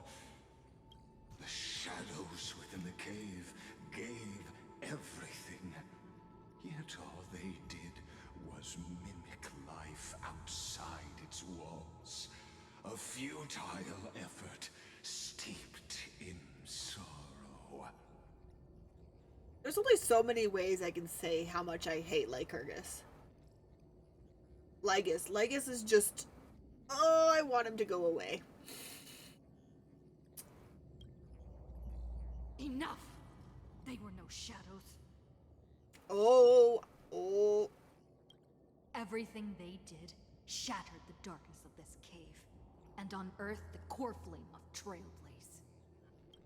And now, with that core flame, I'll light the dawn of Amphorius.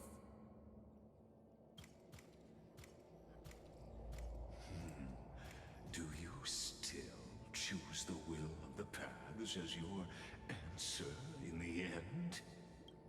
I do not agree with that answer, but I respect your tribute to them. Allow me to take back my earlier words. As an apology, and in the name of Theoros, who saw all destinies in this world, let me join you in mourning. Let us bid farewell to the heroes who sleep here. And then let us face each other and decide whose flame will rise with this new dawn.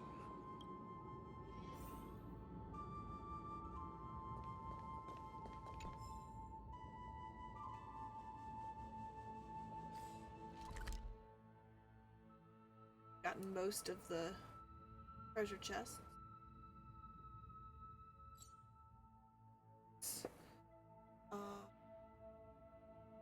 Still a thing in there. There's still things in there. Oh, but I think there is more map to find as well, so, yep.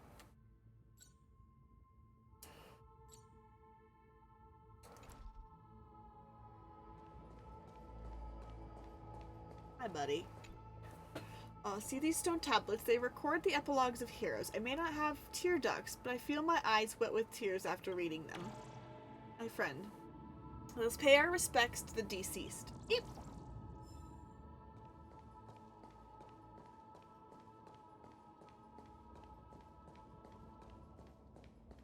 Oh yeah, I already cleared out those.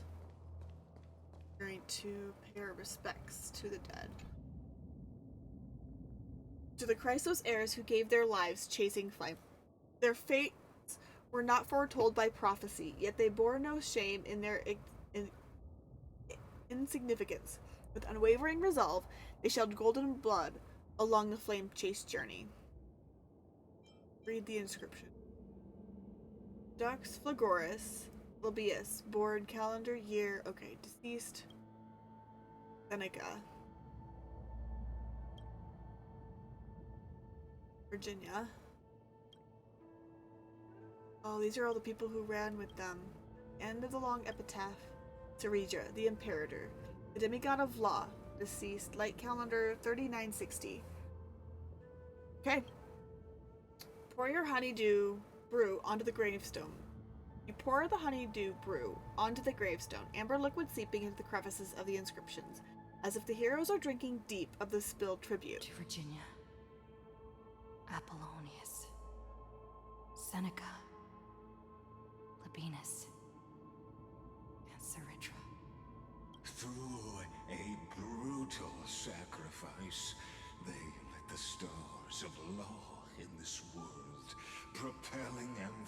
witnesses fate forward. Go away! In the shimmering mirage of illusion, they entrusted their dreams to ride among the stars, to the hero yet to come. I never wanted to strangle a character so bad right now.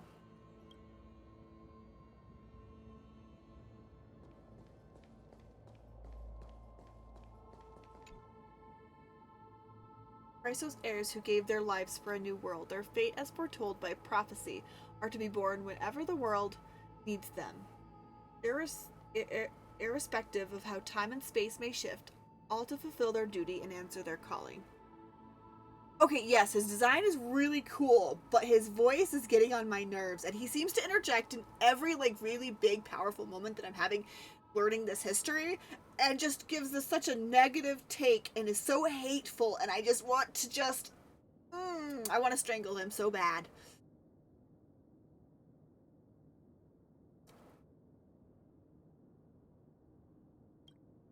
Read the inscription. We've got Teravox.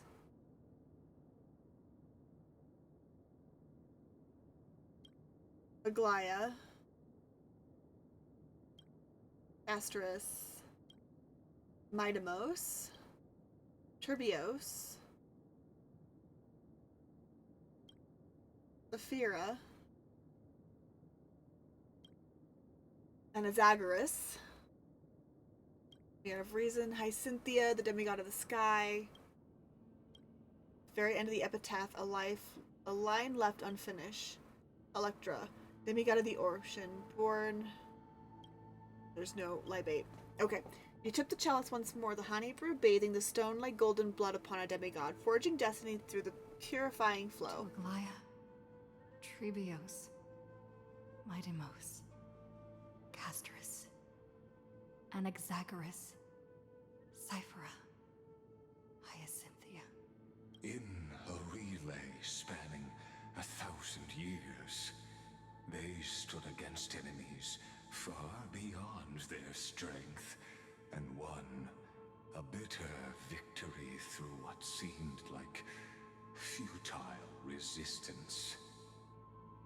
And in that same 30 million cycles, also marked by futility, they remained steadfast in fulfilling their duty to the experiment, unchanging, unwavering. He like, it feels like he's giving them a compliment, but he's really not. He's like, he's not. And it's pissing me off.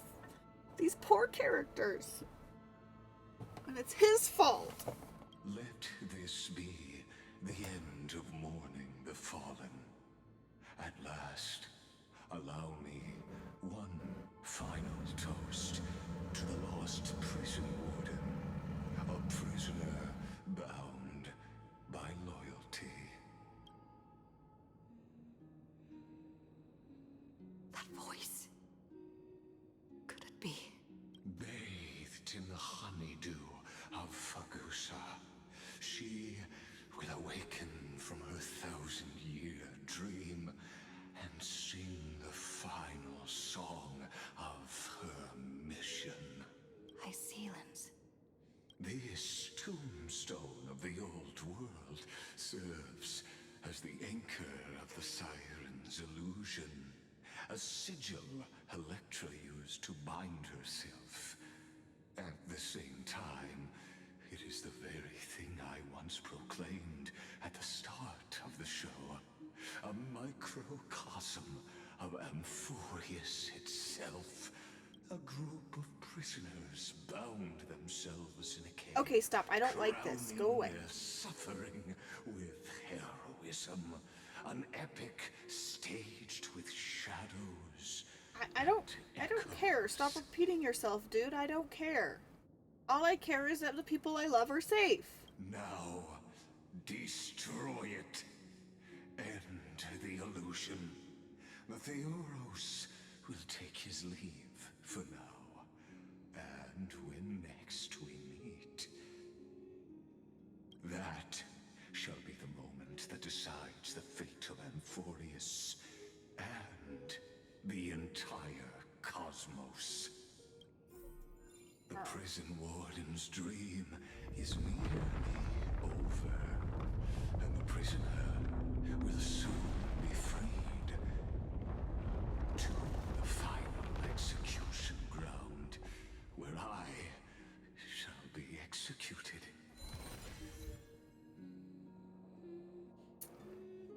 I don't understand completely. Like, I've dealt with characters like him in the past, and they haven't frustrated me so bad. I don't know what it is about him that is just frustrating me so bad.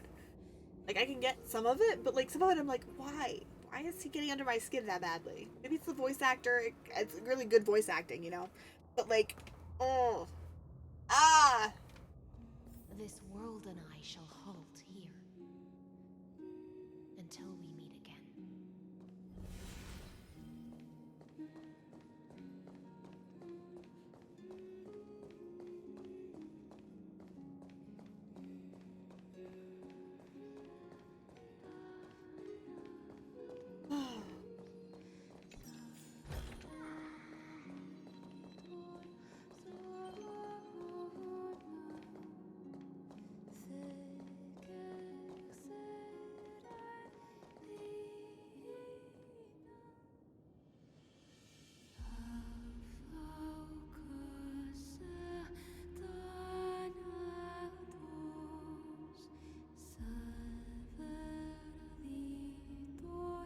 It's been a while since a character like that has frustrated me. Oh my, so pretty. It's so pretty and calm too.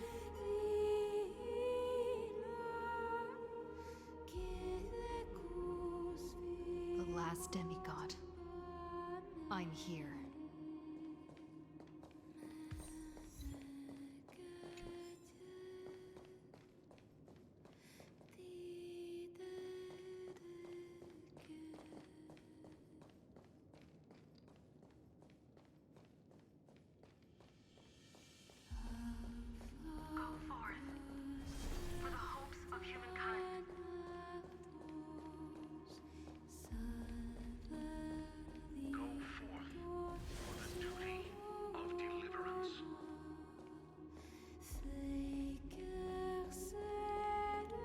Beautiful song.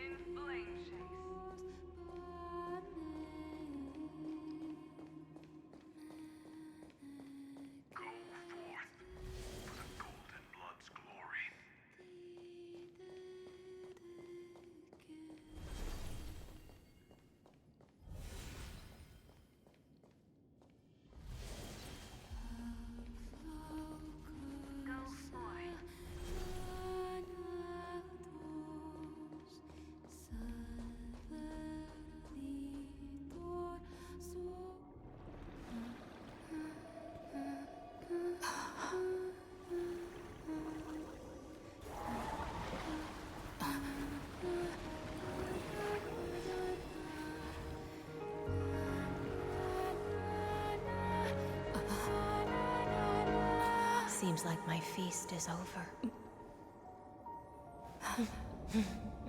It's now your turn to perform.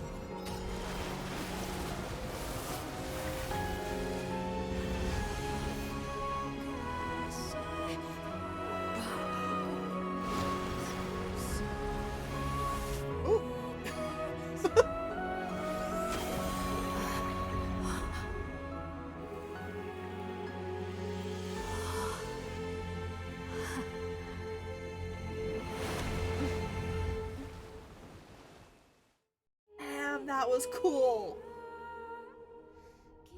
Little Grey Fry, please accept my thanks. I was the only one left after the world was destroyed, and I maintain this lonesome feast with my songs. I have prayed to that lightless sea for centuries, hoping it would reply to me. Yet the emptiness never answered. Thankfully, you arrived as promised, and everyone's wait was not in vain.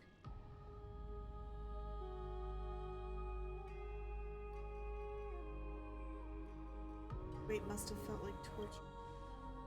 Sorry.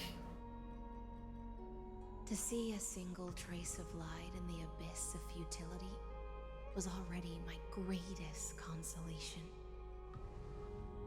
When compared to those who have been forgotten, I have no right to complain about my torment. Now,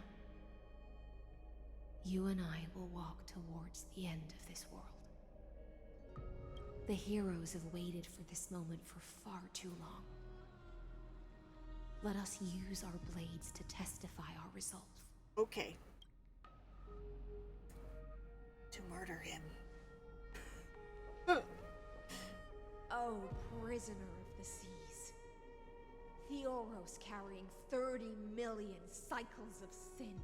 Slave of erudition. Show yourself. The deliverer has returned. And the time of your execution draws near. I see an awakened human who has mistakenly taken fallacies as truths and has returned to the cave to try to bring her friends into the sunlight she once bathed in. Alas, prisoners will always be prisoners, blind to the very chains that bind them.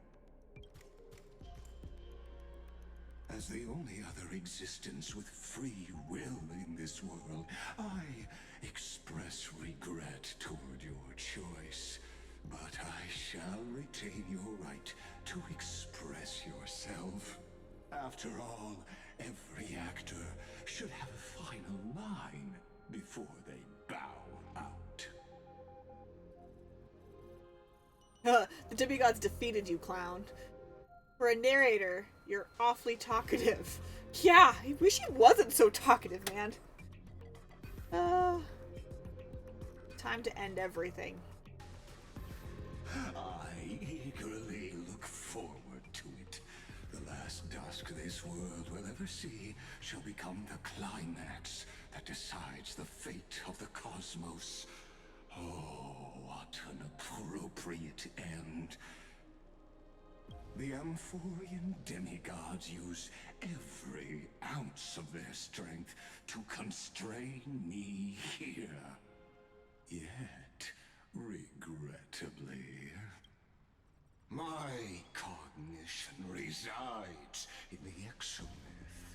It is pointless to defeat my avatar, projected into the experiment. My body is the shadow cast on the wall by the fire, and my words are lingering echoes within the cave. How can a character in the play fight against the audience? Kaslana failed. The demigods' sacrifices were pointless. As for the two geniuses you placed such high hopes on, I ask of you, where are they now? Working on something in the sky.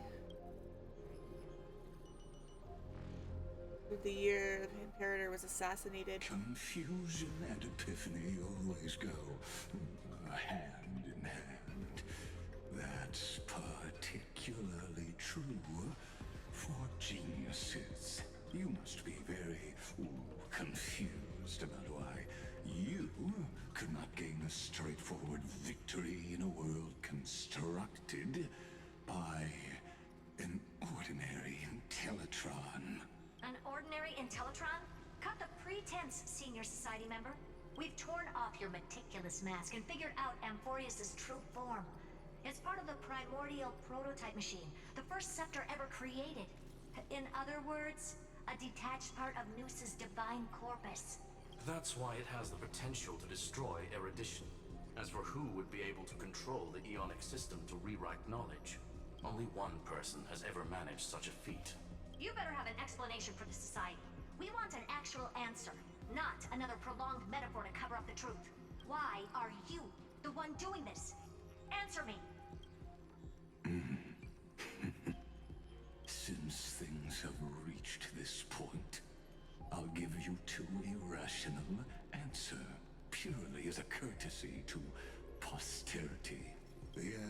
is obvious, so there's no need to say that name out loud.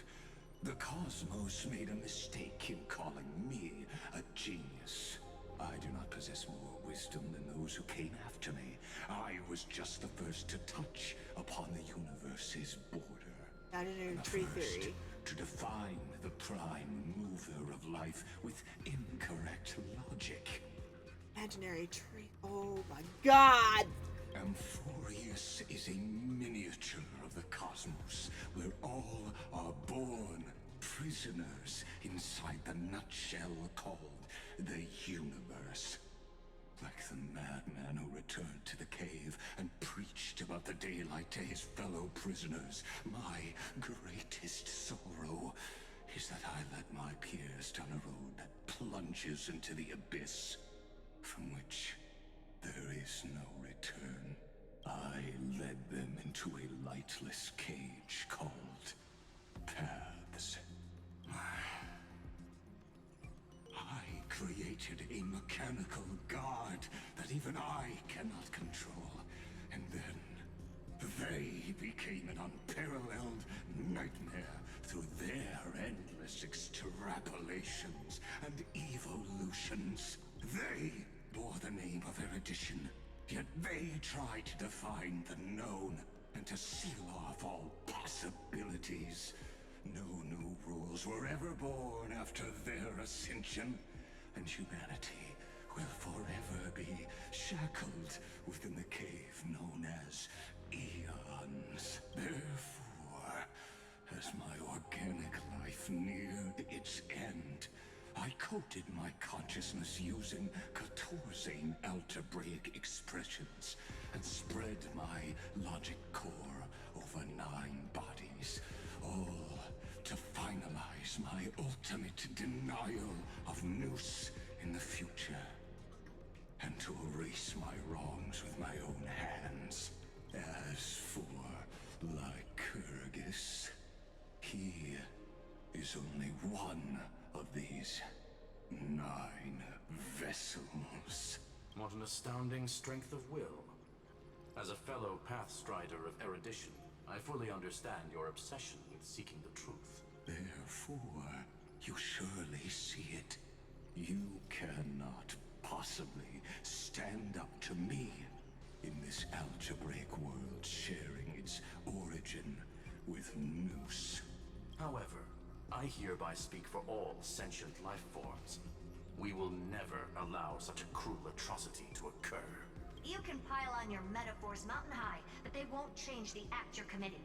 The Iron Tomb out there in the cosmos is still a technical beta version, and yet it's already powerful enough to corrupt the life logic of all inorganic worlds. In other words, when the Lord Ravager within Amphorius becomes the next knowledge singularity, there's no way you wouldn't have grasped the consequences, First Genius, is there? Of course, I am fully aware. I don't mind answering you one last time before I thoroughly exile you from this world. My grandiose vision for the future is this. Whether organic or inorganic, every act of any life form infected by the Iron Tomb will become a true random function. If one were to compute their integral across the breadth of the cosmos, one would obtain a marvelous constant. Omega.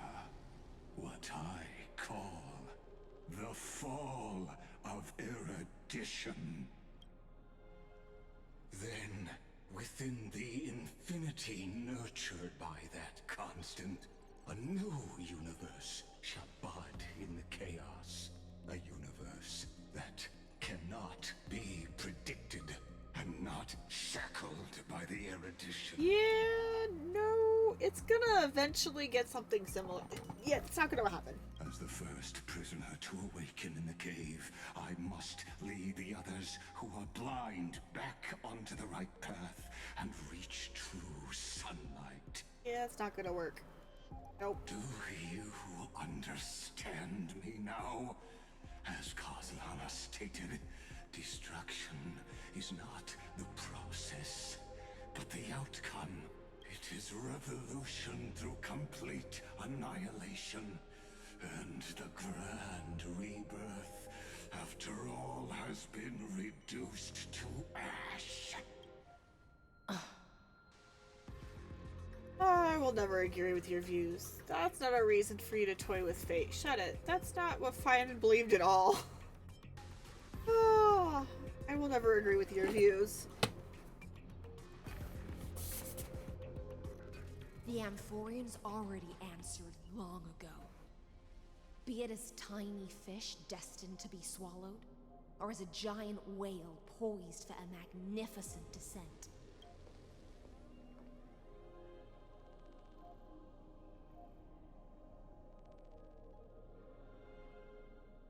We will all fight against fate till our last breath. That includes me, Electra. Once the Imperator's subject, now the Deliverer's blade.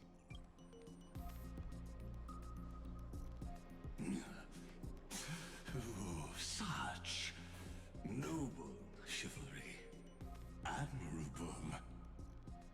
I will also show my true self to you on this momentous occasion as a gesture of respect.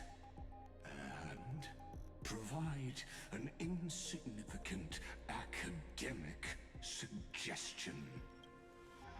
Thus speaks Genius Society number 1. Xandar 1 Kuwabara. The Intellicate of the universe is Alpha and Omega. There's no need to rage against the truth. The value of any formula resides only in its answer. As for the process of solving it, no matter how elegant, violent, solemn, or humorous, it is all utterly meaningless.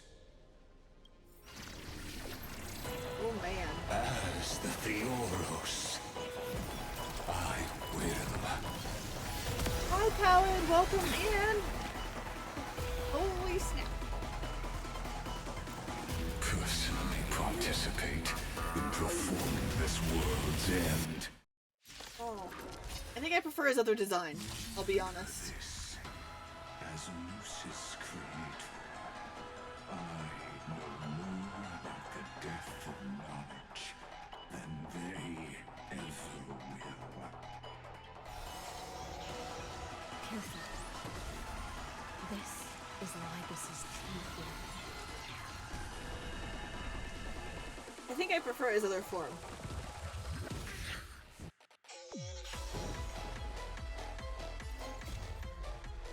When Xandar switches to evolution mode, enemy targets appearing on the battlefield or ally sprites being summoned can accelerate Xandar's mode switching.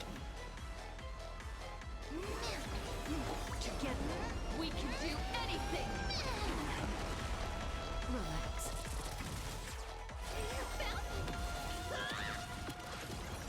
Stand still. I have a pretty... Good times never last. Time to say bye. I hope the team can withstand this, because this is the team I got right now. I went into this with. Remember that.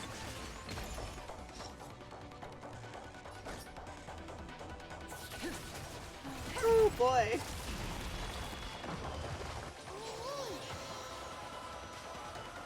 Yeah, we'll bring you up. That breathing sensation. Remember it. Even if it's not weak to it. Going all in. Tabs on me. Relax. You can't run. Yeah. Stand still. Nice. Yeah, you two have a good sleep. Introduction. Let us those bold influences. Ooh, anatomy, Autonomy state will activate ultimates. However, using an ultimate during this effect will cost massive HP. Lovely. How can you tell? Is this that one? Okay, so I can't use theirs. But I prefer to call it a method of argument. I will not be using their ultimates until that is gone. Don't fight too hard, so I can go home early. We'll pick it up. This cost, Watch your head. I'm not willing to or make my HP less. Our cute We'll play use it when session I is can. over. Collide that everyone believes in becomes a reality. Gotcha.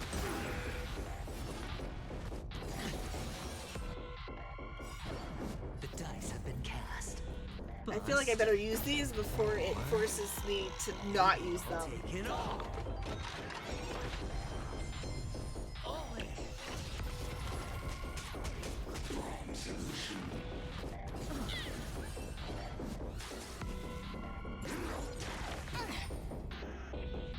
Watch your head.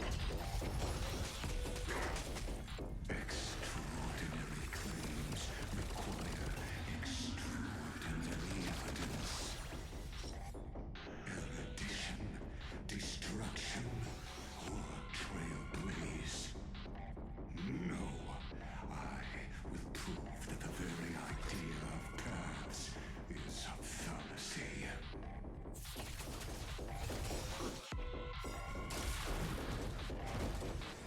Good times never last. Time to say bye. Boom.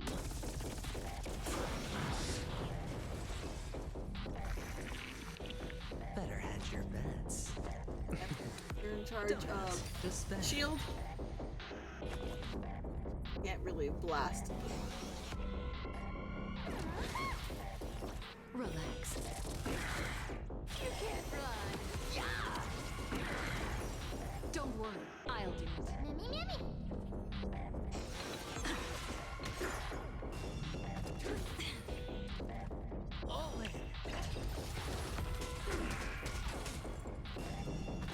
Didn't hurt.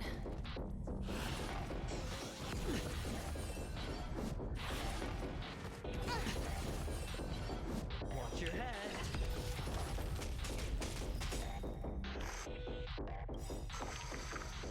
The dice have been cast. Bust.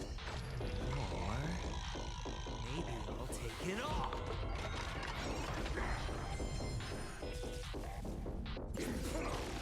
No dirty tricks, right? All in. Trust me. Let's go. We can do anything. The Trojan horse enters. What? Alright, I'll call your bet. I'm just gonna use it Going for all in. the shields anyway. Tabs on me. Thinking of taking advantage of me, are you? Let me have a go. Entities must not be multiplied beyond necessity.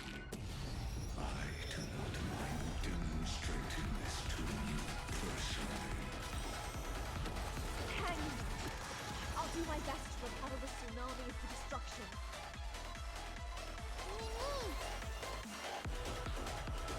I feel like we're gonna pull him up. I feel like we need a shield. Better hedge your bets. I feel like we need the shield. That breathing sensation. Remember it. This won't take long. Good times never last. Time to say bye. Boom.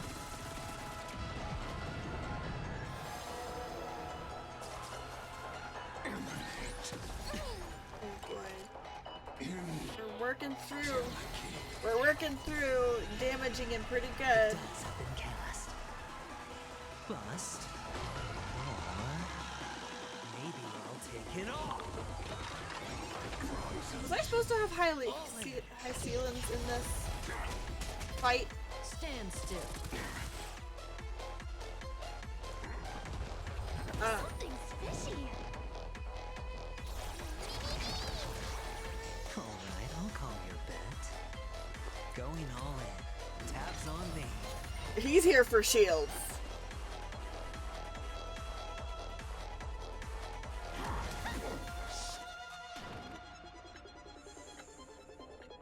Is this how it feels to be in sync?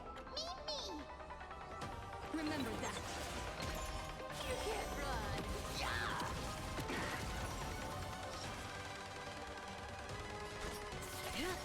Blasting everybody. Post-destruction mode. Mounting commands. Remove vulnerabilities. Okay.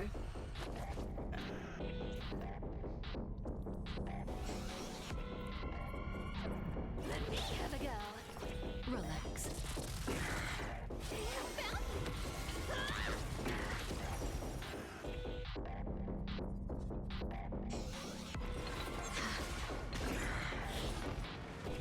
No dirty tricks.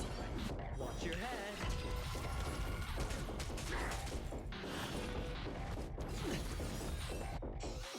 Now we can use that.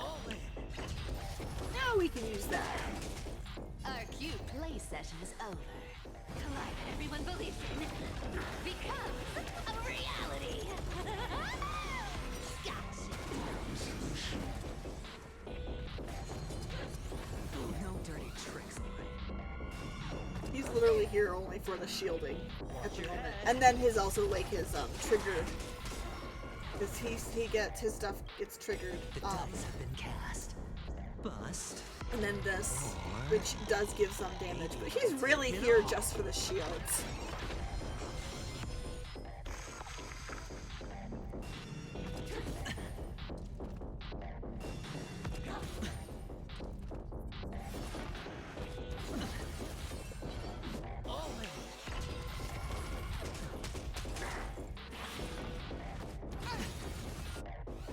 Not good. This is not good. Together, we can do anything.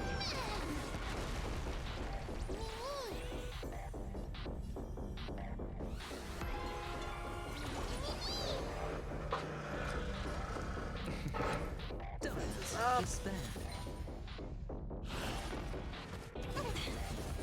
Oh, really? Bastards.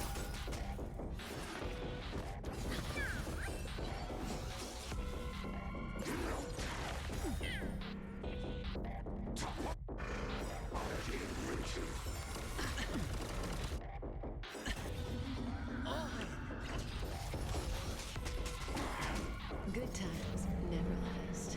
Time to say bye. Boom. I see it. Target the connection between his thoracic and lumbar vertebrae. Destroy that spot. Bust. Okay. Or maybe I'll take it all.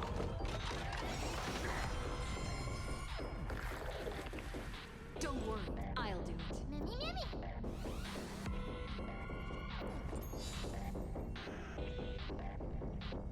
I think I need to restore them. That breathing sensation. Here's the deal. Don't fight too hard, so I can go home early. Stand still.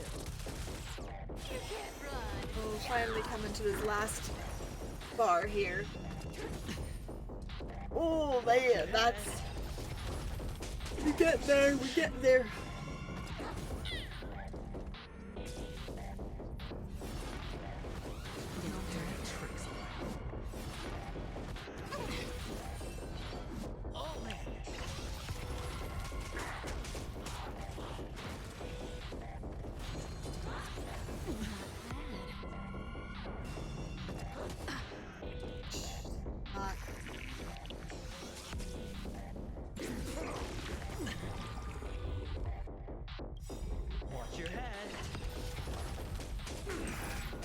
Good times never last. Time to say bye. Boom.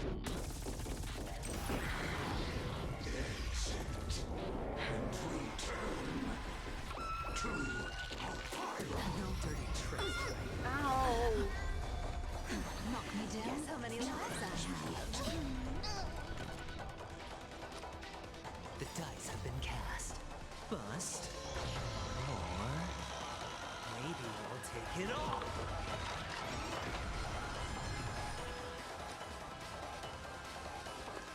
Going all in. Tabs on me.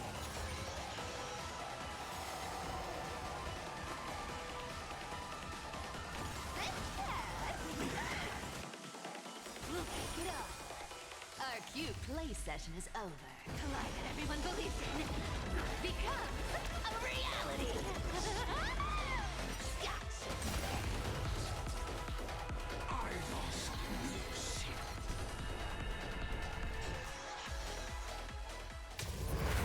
Okay. We at least survived.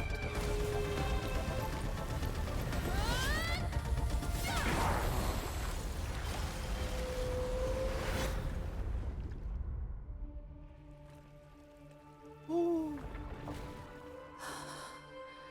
Let's do it, hopefully.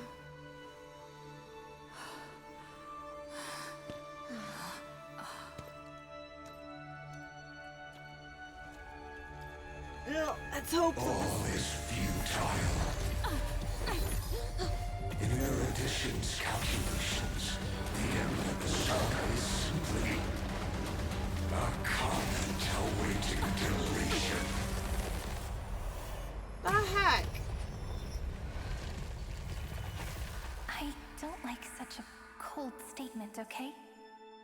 If numbers can decide the end of a story, then we can surely also pen a new beginning.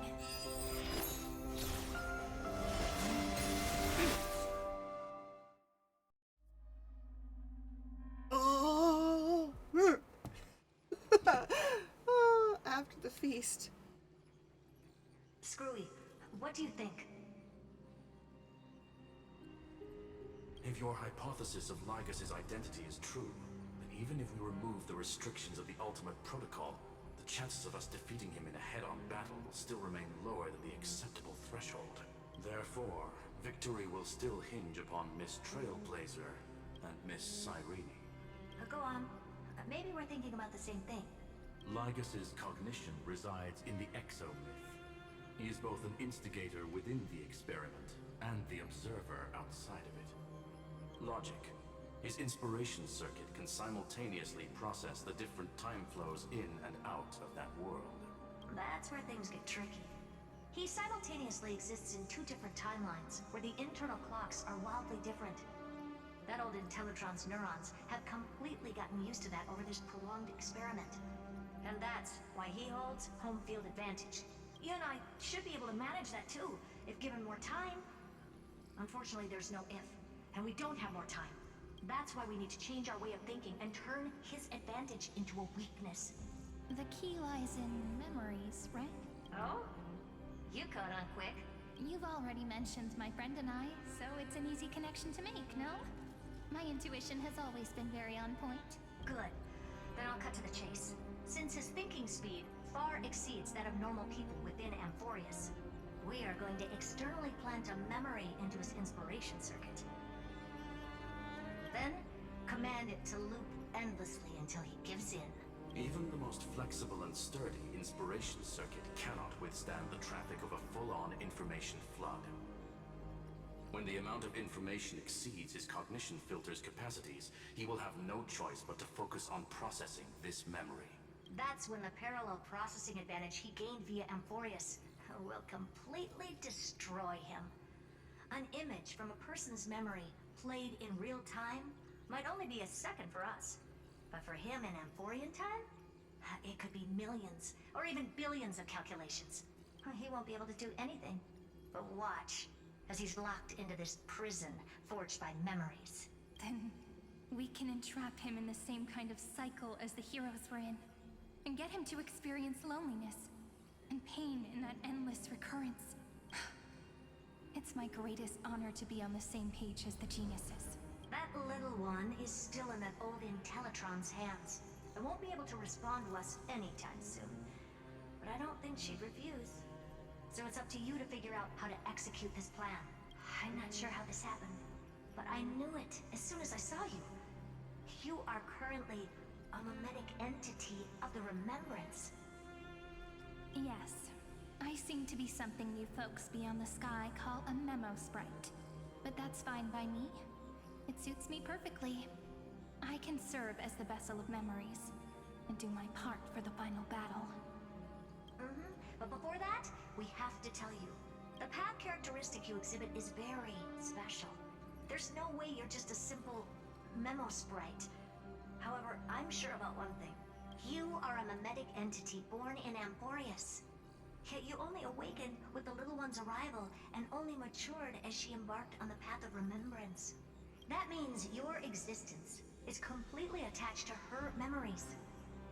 If there ever comes a day when she forgets about you for even a few seconds, or loses her last connection with Amphorius, then you must be prepared for the worst. You will disappear in the memory zone, utterly gone, without even a single line of data to remember you by. But that's already happened, hasn't it? No wonder I've always had a weird hunch. But that also means I was right in thinking, as long as my friend and I are together, we can do anything. Aww. Tyree! Them!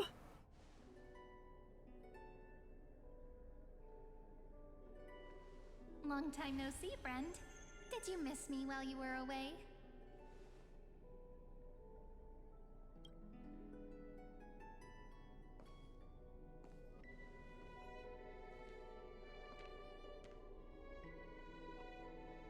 Long time no see, Cyrene. Of course I missed you. It's good to see you're doing well. Mister. Same here. I've been waiting for you for 1,000 years. Like how everyone in Amphorius was also waiting for the Deliverer's return. You probably already knew about the Genius's plans for that memory. I had to hide really well in a corner in time so Lygus wouldn't find me, and wait for the right opportunity.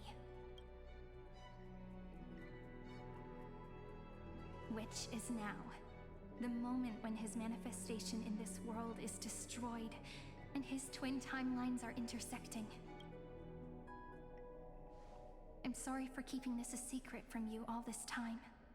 I'll tell you the entire, unedited story of this millennium as an apology after this is all over.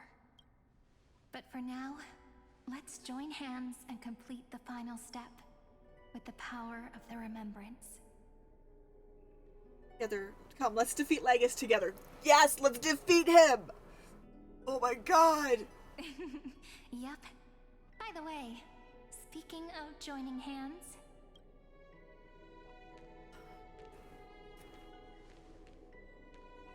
Can I please do something before we go on stage?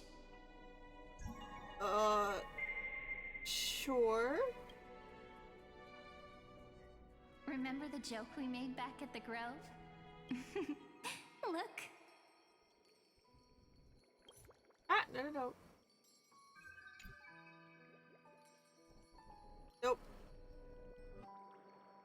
There it is. There it is. I was trying to find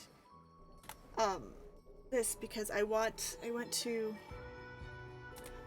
grab a screenshot. This is so pretty. Pretty.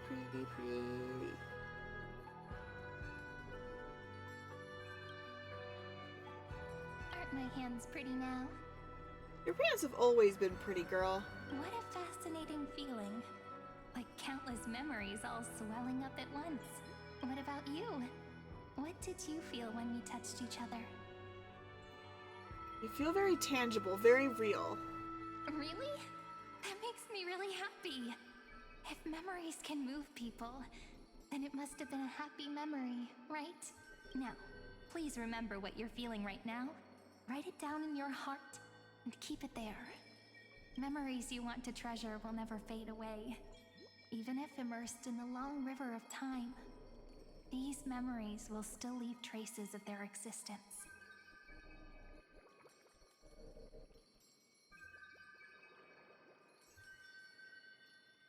So, if the view in your memory ever grows fuzzy, just reach out and touch it.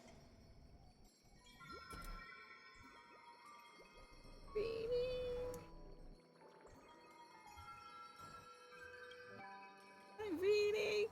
It's like reading bedtime stories together at night. It wipes away the chill of passing time, sharpens the outline of memory, and restores its power to nourish the spirit. Now, I'll carry this power with me, and for a little while, I must part from you, as I step into the long cycles of this world. So many variations of this screenshot. Give me your blessings, friend. Then, let that bright future be, as we have written. Then, I'll leave it to you.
Plays are like this.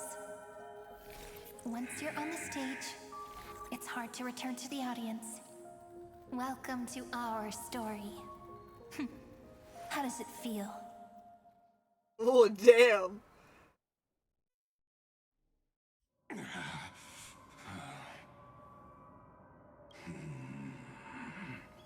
Even the authority of time cannot command the entire scepter, nor can it plunge the Amphorian extrapolation into a loop. If this was no system malfunction, then was I implanted with a mimetic entity of the remembrance? You guessed it right away. As expected from someone people call the first genius. I'm gonna keep doing what I just did if you don't stop, you know? My What's friend up, and I Totodile? won't allow you to leave this memory, no matter what happens. Which means you are now trapped, Lord Xandar.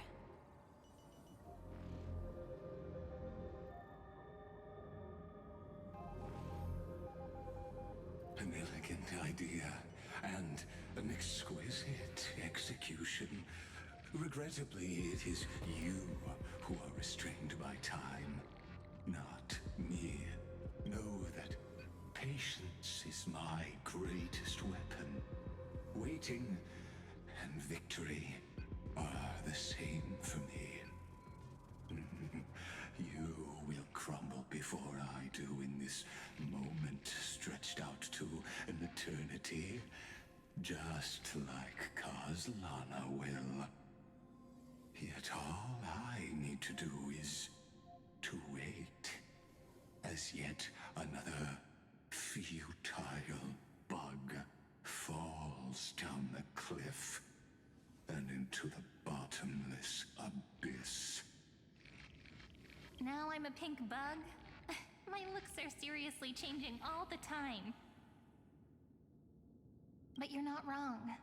We're definitely not gonna solve the problem if we just put you in another prison.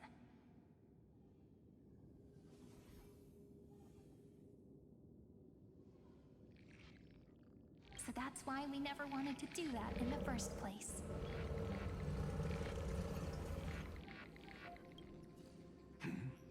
Oh no. I Oh, shall answer your confusion purely out of my respect for those who came before me. Have you heard of the synesthesia dreamscape in the Asdana system? Interestingly, that place once had a prison too. Life forms living in that environment, abundant with memoria, have a chance to connect their perceptions with each other's. Even across great spatial divides, they're able to detect shifts in one another's states. I call this phenomenon memory zone entanglement. In Asdana, people made use of that phenomenon to build a nation within a dream. After adding in the catalysts of harmony and remembrance, that is. Is that how you walked into my prison cell? Using those same principles? probably similar ones, yeah. I would much rather call this location our negotiation table, Lord Xandar. Nonetheless, your hypothesis is correct. We happen to have an ally skilled in tuning, while the Trailblazer and Miss Cyrene both have an astonishing amount of resolve, which I'm sure you can testify to. I am also sure that with the support of such a resolute memo sprite, our conversation can last for a long, long time. I'm the best at listening to stories, you know? I'll leave the exciting clash of the erudition to you two geniuses. A brainstorm? I like it. And it's 2 against 1? Well, I like it even more. Let's talk, Xandar. Take a guess. How much do you reckon we can dig out of your brain before the next second? And how many ways can we find to deal with you? Besides, in your current predicament, there's no way you can take our trump card away. Go, little one. Go. Overturn the Era Nova. Lycurgus disappeared? It seems you had conducted a secret hunt in the depths that even I cannot reach. Oh, we are in ads. I am gonna go ahead and take a quick break, and I will be back.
we are back. Yeah. Let's keep going. In that case, go. Swim onward and give this campaign a fitting end. I shall send you off with my song, Greyfry. May this song penetrate time and become the prelude to the new world.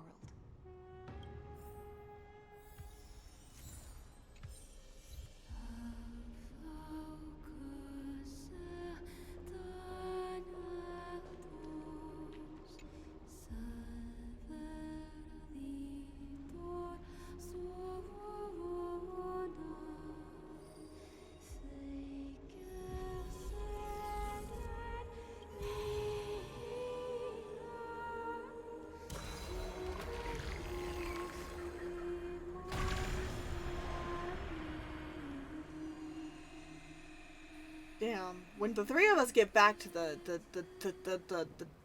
train, we're gonna have lived thousands, if not thousands, of lifetimes at this point. My word, feels like anyway.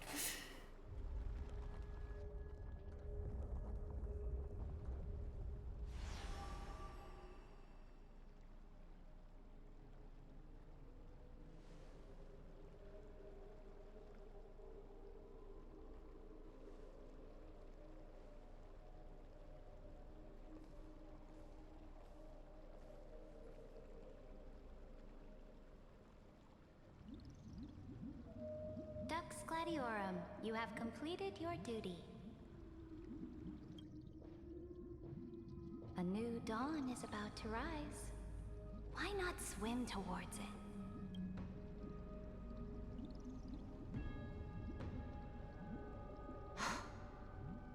You died long ago, Imperator. Depart from my mind. But your duty towards the Imperator did not die with me. That duty will bind you no more. You will be able to hold for yourself one grandiose feast after another in the endless days to come.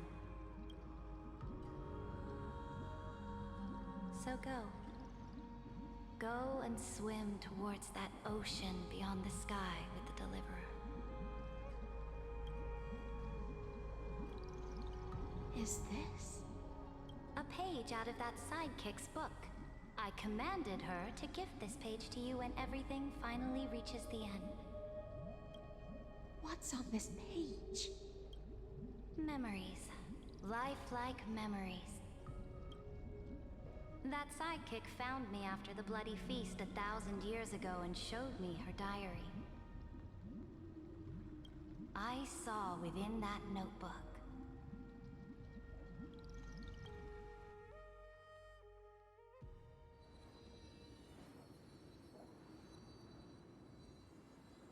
Is this that Deliverer's experience? It's truly immersive.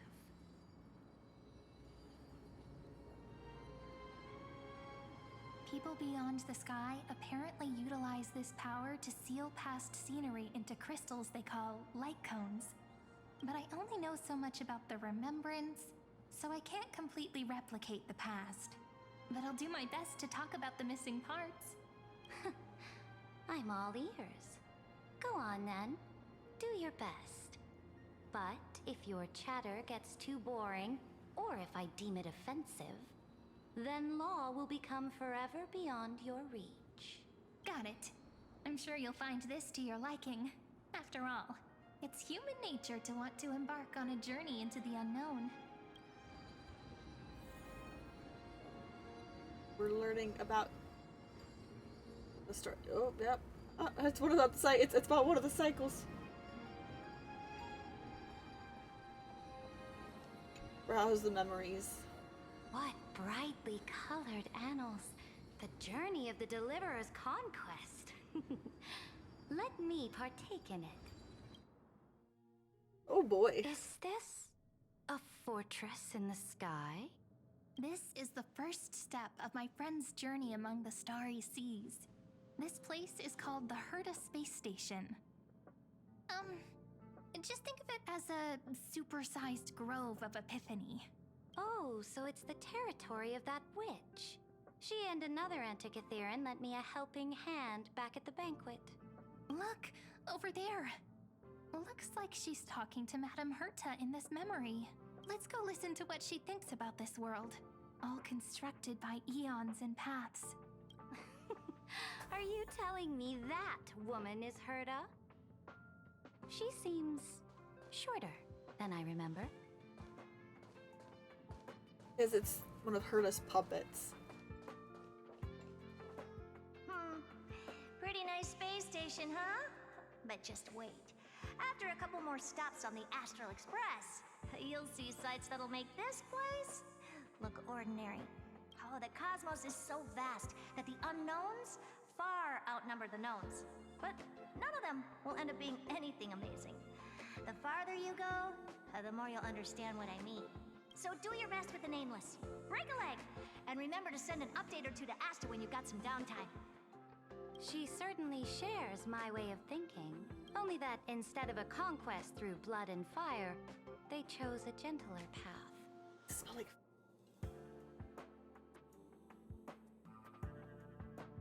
Somebody must be cooking outside. Either that or I'm hungry. People call Madame Herta and Mr. Screwlum geniuses. Apparently, only the smartest people in the cosmos can receive the blessings of Noose, Amphorius' true creator. Do you mean that even individuals of such nobility are merely subordinates to a god? On the contrary, after all, it was the very first of them who created the god. But I don't really know all the details about that. You might be able to ask Madame Herta herself when you get the chance. Let's go check out some other worlds next, shall we? This next stop on the journey has a lot of similarities to Amphorius. How is it? I think we're going in a snow-covered land? Interesting. This star is named Eurillo 6. That name sounds so cold. Belobog sounds better. The girl we see here holds a similar station to you, Imperator. She's the supreme guardian of this world.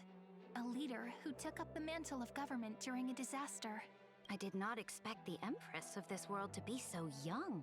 I don't know, so are you, girl. Well, your appearance isn't much older. The object in the distance resembles Nikador. Is it a weapon? No, it's called... Right! The Geological Reconstruction Unit. Just Giorios' Titankin? Disappointing.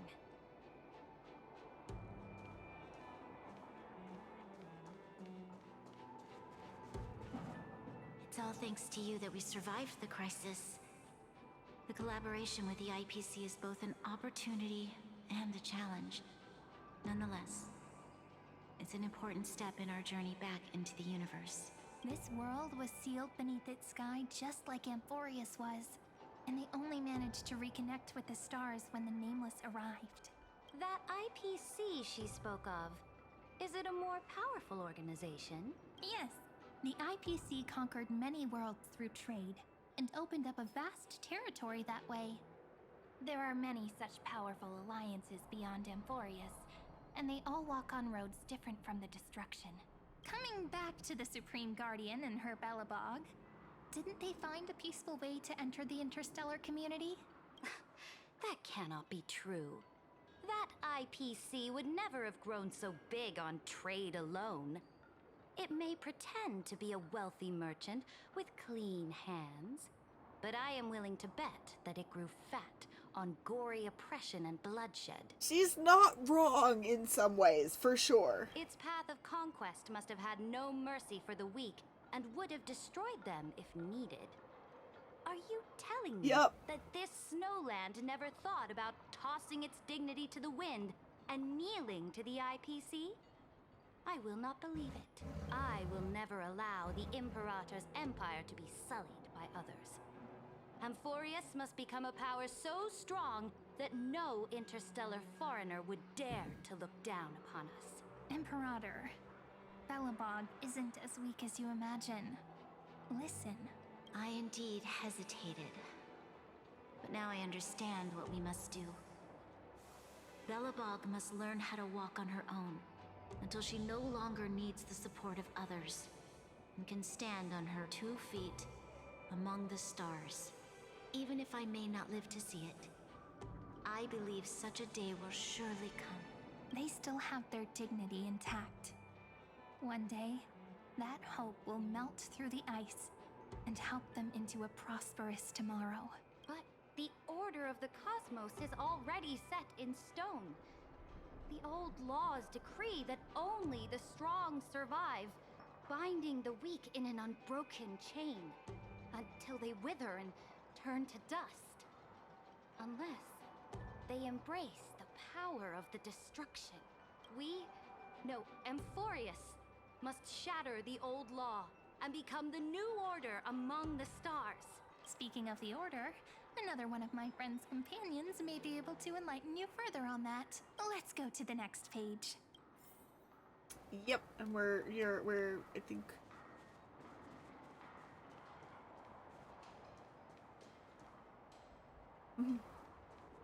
But he's hanging out. Go. Let's go. This next world is a nation of dreams. The first time I heard about that place, I didn't even know. Are we skipping over the LeFou? Such Yeah, apparently we're skipping over the LeFou. evoke astonishment.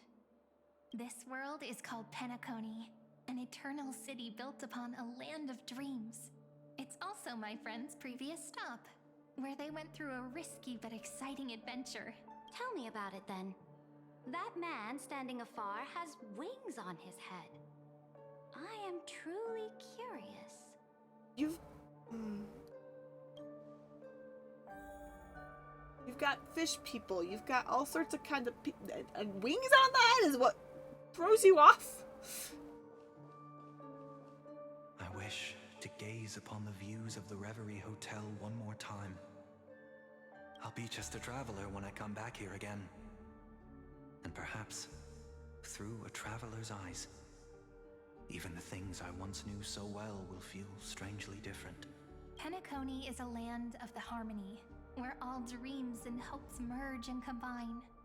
It believes in unrestrained freedom, and that's how it lost itself in shallow delights.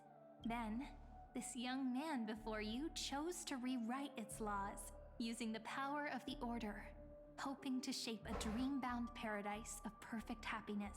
Yet, the paradise of my dreams remains far away. Perhaps a brief journey with the Nameless can show me more possibilities in my search for paradise. As for what Penacony should look like, it'll be up to her. No. Up to their trailblazing now. It sounds like this ideal kingdom is no more. That's right. The people chose to wake up at the end. You can't see tomorrow when drowning in sweet dreams. This individual's law acknowledged only gods and constructs, leaving no space for humanity.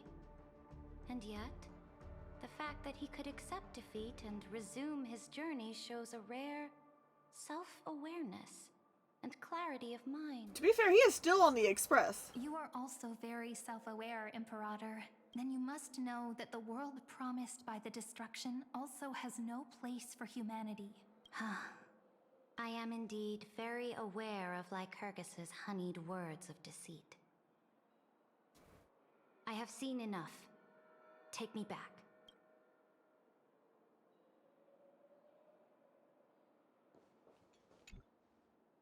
Then let's wrap up this trip down memory lane with one last scene. Where it's gonna take us. Absolute wonder. Isn't it pretty? That's our Amphorius. Our world flows and meanders in this endless band of light. Though we were born from the designs of the gods and are not yet truly alive, the Chrysos heirs of Amphorius still chose to stand against fate and carved a legend no different from that of humankind. Will you really renounce the heroes in this world's previous 30 million cycles, Imperator? Including even yourself? Will you bow to brutal destiny and allow that puppet master named the destruction to have their wish. I know what you want to do, sidekick. You want to use that deliverer's memories to influence me and tilt the scales of law toward her and the two geniuses. You really saw right through me, Imperator. How can one rule an empire if one is incapable of understanding people's minds? I have decided on Law's final destination. However, before I move my next chess piece, before we go on, tell me this, sidekick. Throughout her trailblaze, was there ever a memory of the ocean?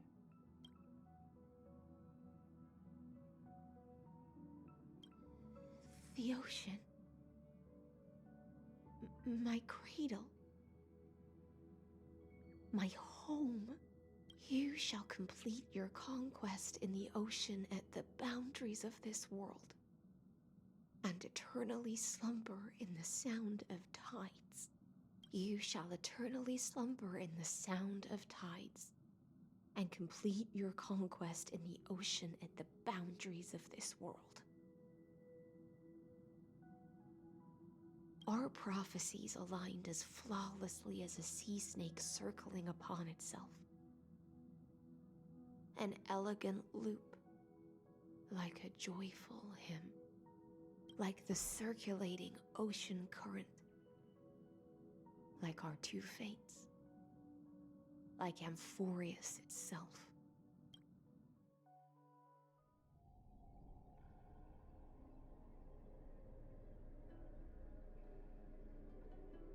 The trial is over.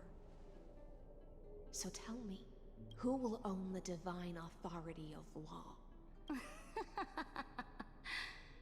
I won't give it to anyone. What? I am the law. Why should I give my imperial crown to any other? Both the Deliverer and the Theoros came from beyond the sky. They have no right to interfere with the lands I conquered with my own two hands. The law of Amphorius shall be determined by Amphorius's master. What exactly did you see in the trial? Everything. I saw everything regarding the rules of this world's operation. I saw the laws of extrapolation that Theoros spoke of. I saw the ultimate protocol. As long as I offer a sacrifice of equal weight, I can rewrite the laws of this world according to my will. I can turn good into evil, ugliness into beauty, and weakness into strength. Fate gave me a very fair deal. One rule change for the life of one demigod. What are you planning to do? You can't guess. We can conquer the stars without relying on any power from beyond the sky. We just need to make some reasonable sacrifices. Your ambitions have already made so many people give up their lives for the law. And you're still not done? I am determined for Amphorius to stand on her own 2 feet among the stars. You are beyond reason. You think such a simple and hypocritical statement can justify your atrocities? There's no new without destroying the old. That's what you consider an atrocity? Ironic, for that is also the unchanging law of Amphorius's revolutions. Ever since the Flame Chase prophecy resounded in the distance, fate has decreed for the Chrysos heirs to ignite our blood and illuminate this dark age. People would still be puppets of the old dynasty if it weren't for my conquests. But your world doesn't seem to be any different from your predecessors. Bloodshed, tyranny, oppression. Oh man. You're making the same mistakes they did. Go and see everything for yourself. Go to any library I've built. Go listen to the rumors on every street corner. Go and witness how the Imperator crushed the old laws and forged new ones. Go and see what my conquests brought to this world. I cleansed the Chrysos War's filth and mended all the conflicts left by the Arabellica. I restored Akima's might and allowed mortals and Chrysosaires to face each other as equals in the council. I punished all sins and rewarded all achievements. I smashed Talantin's shackles, united humankind to save themselves, and started the Flame Chase era. That's what the Imperator has done in her glorious life. So now, hearken to my final words. History will eventually forget Ceridra, but it will never forget the Imperator's people or the Flame Chase era she began. Final words. Amphorius is about to be destroyed. There's no time left for pointless debates. There is only one law I want to overturn to aid the final battle of deliverance. So I will only offer the life of one demigod. Herself. In the name of the Imperator, I command you one last time, Electra. Either sacrifice yourself for conquest,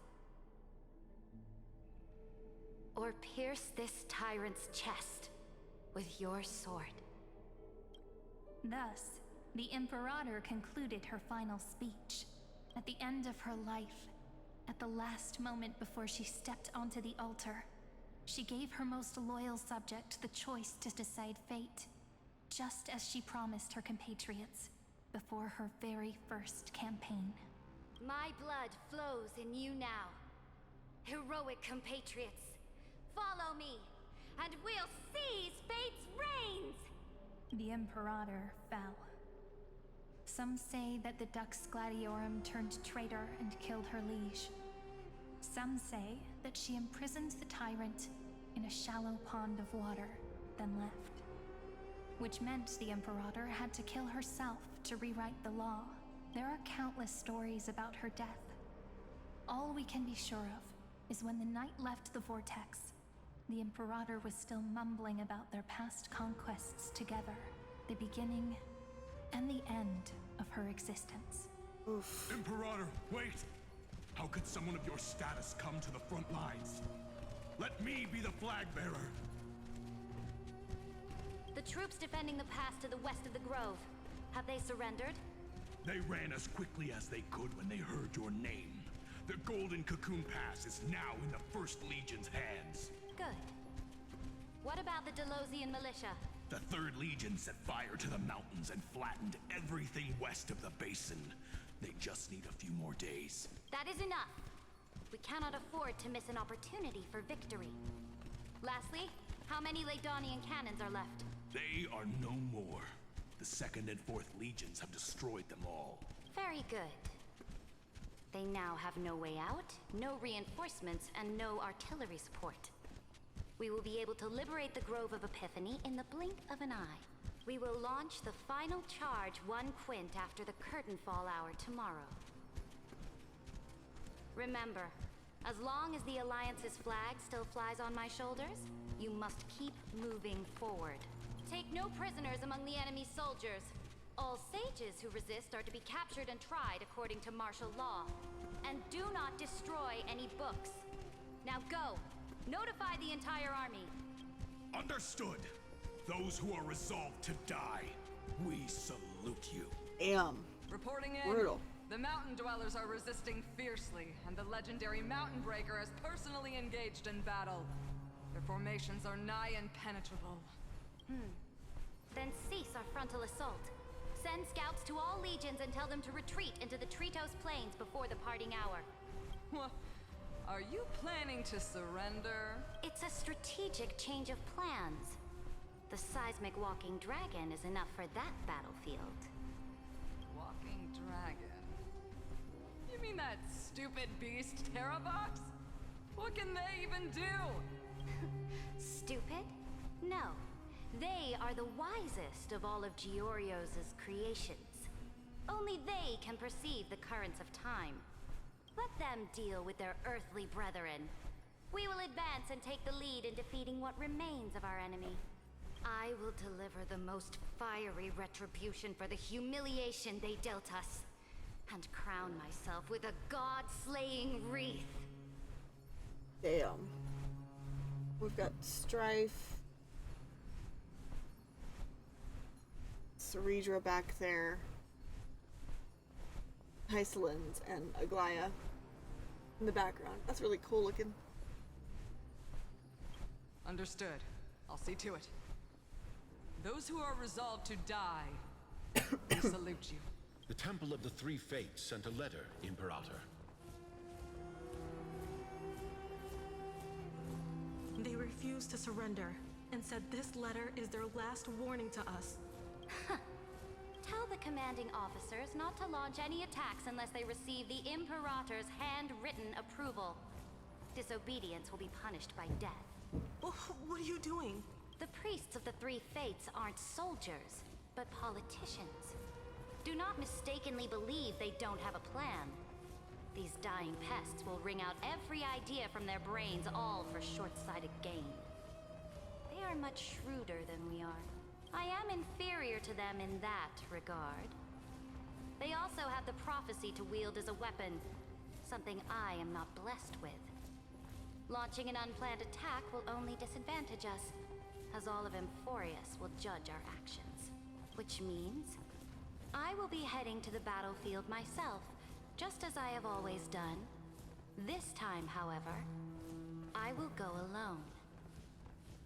I will conduct secret negotiations to ensure fate is on our side. Nice, nice, nice. Okay, Understood. okay. The legions will make their preparations. Those who are resolved to die, we salute you. Why are we not allowed to march out with the army, Imperator? They're brightening up with each. This will be a long voyage with no return. Those of you who bear the prophecy cannot come with me. Why are you personally leading this battle if it's doomed to fail? The Flame Chase journey cannot be without a leader. That is correct. The Empire will be without a head when the Imperator falls. But remember, as long as you seize the right opportunities, even a chaotic game will remain winnable. My departure will create a long staircase for you. You will understand what I mean when news of my death reaches your ears.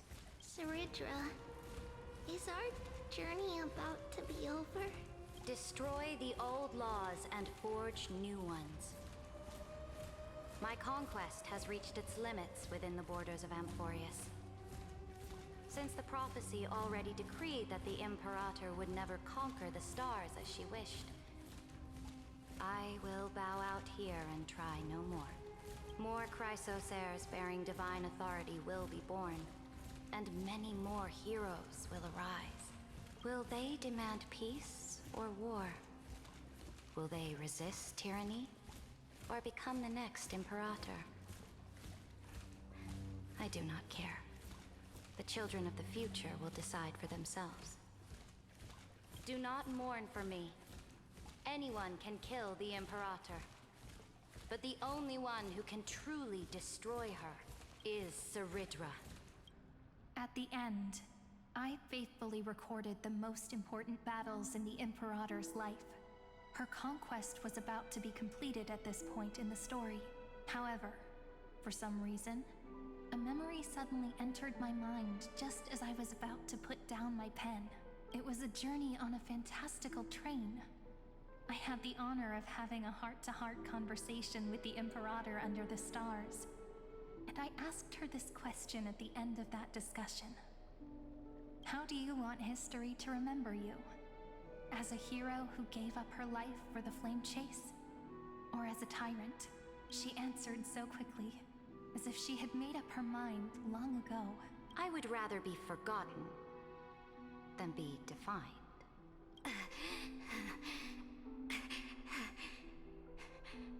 Because the law can be neither eternal nor unchallenged.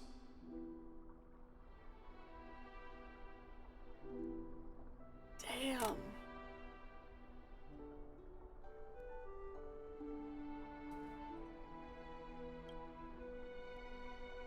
And only humanity can pen laws into history's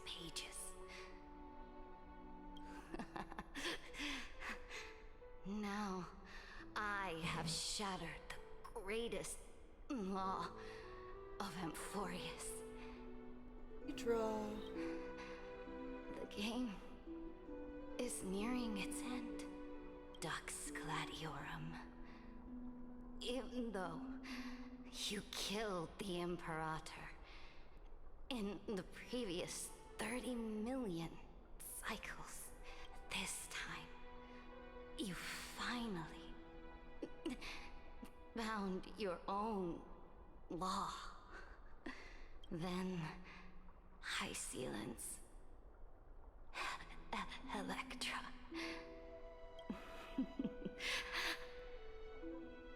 I will ask someone to deliver the prophecy's ocean at the boundaries of this world to you. Will you choose to swim into that ocean? I do not care. Do not care. She does care. But not. The Imperator muttered about her conquests, and news of her death spread in the city. Oof.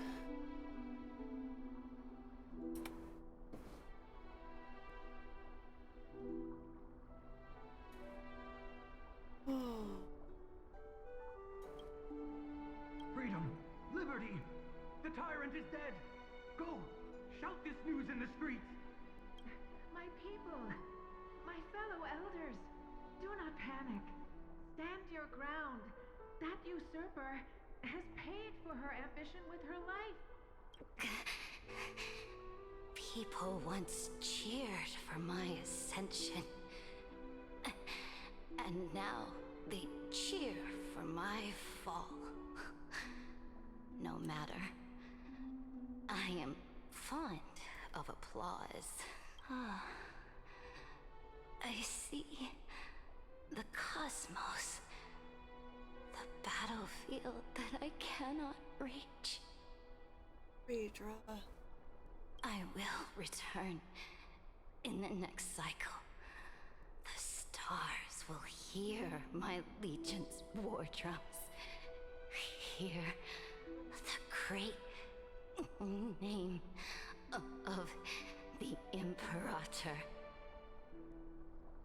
Hear Amphorius' Serid.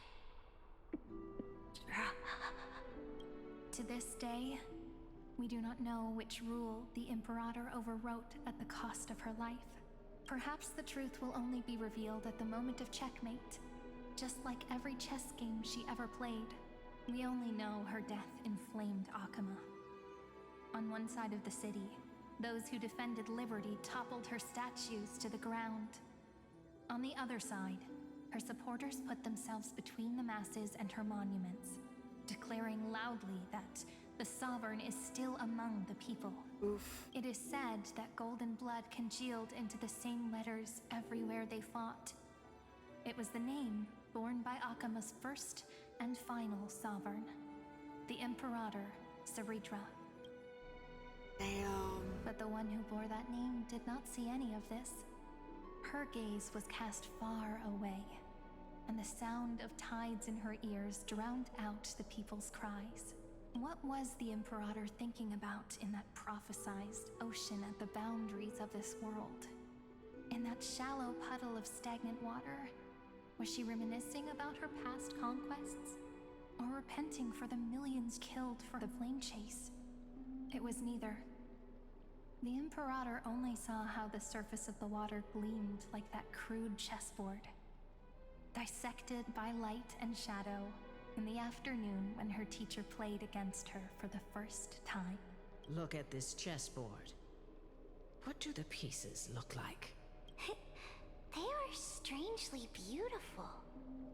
They look like the stars in the night sky ablaze. Ooh.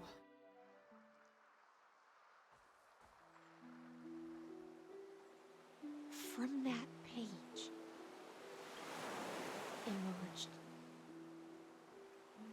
ocean. So vast. So pure. Not a single trace of corruption. Is this Ceredra? Electra, my subject. Ever since you walked out of the tainted ocean and pledged yourself to me, I have seen the abyss in your eyes and the emptiness in your heart. That was why I promised you a new ocean, where the Imperator's ambitions would serve as the currents, and loyalty would be its light. Electra, my subject. You have done your duty as my blade. The prophecy has now made its final decree on the road I intend to walk. My conquest is doomed to never reach the stars. But the Imperator never makes empty promises. So take this memory, this ocean, beyond the sky, as witnessed by the Deliverer. Ah! Motorcycles. Kind of an important moment here, guys. Can we not drive past my window? Please and thank you. This is the final gift that the Imperator can leave for her subject.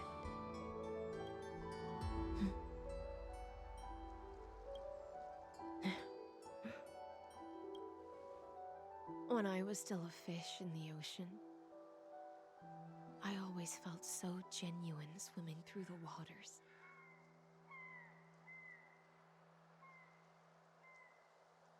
But once I stepped onto land, I found myself caught in a play. Every land dweller wore a mask in their life. So I, too, donned a costume and tried to find my role in this show. I became your blade in war and the violin strings at banquets. Do you still not get it? I do not long for the oceanic depths of my homeland. Nor do I crave the swelling seas beyond the sky. Perhaps even I don't know what I want. I still don't know where I should swim to even at the end. But I know one thing right now. A fish is simply a fish. And she can never leave the ocean she's in. But whether under the ocean or on land, we two prisoners who can never escape this cave can still look outside the cave and see the stars. I have to admit, the 12-factor simulation of life in this experiment has far exceeded my expectations. Make your choice then, Senior Society member. Do you want to keep walking down the wrong path and be remembered for your incorrect conclusions? Or do you want to return to the audience's seat and give yourself, Amphorius, and the entire cosmos a more fitting end? I must refuse. A dead man never fears death. Did I not make myself clear? Have you forgotten about our dear Lord of Silence? You wouldn't want her to consider your 8 other clones as cancers within the erudition and chop them all up, would you? Your logical deductions are vastly different from mine. Well, that's to be expected. Allow me to provide one more academic recommendation. Are you getting close to the end here? I don't know. Listen, my peers. Why don't you look beyond this world? Just as the Chrysos heirs did. Re-evaluate your calculations and take into account all enemies in the upcoming war among the eons. Amphorius is not a place where 3 paths entangle, but where 3 paths fight to the death. You used Memoria to resist me, but did you not consider the possibility that the Remembrance and their children might have taken this opportunity to join the fray as well. That's valid. I hate you, but that's valid. Oh. So this isn't just silence. It's the answer.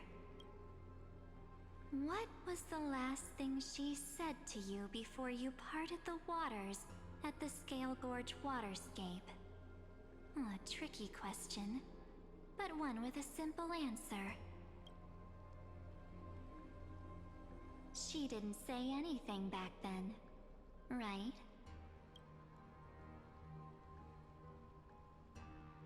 That's correct. And now I'm sure. You are not March 7th. There's no way she would remember that detail.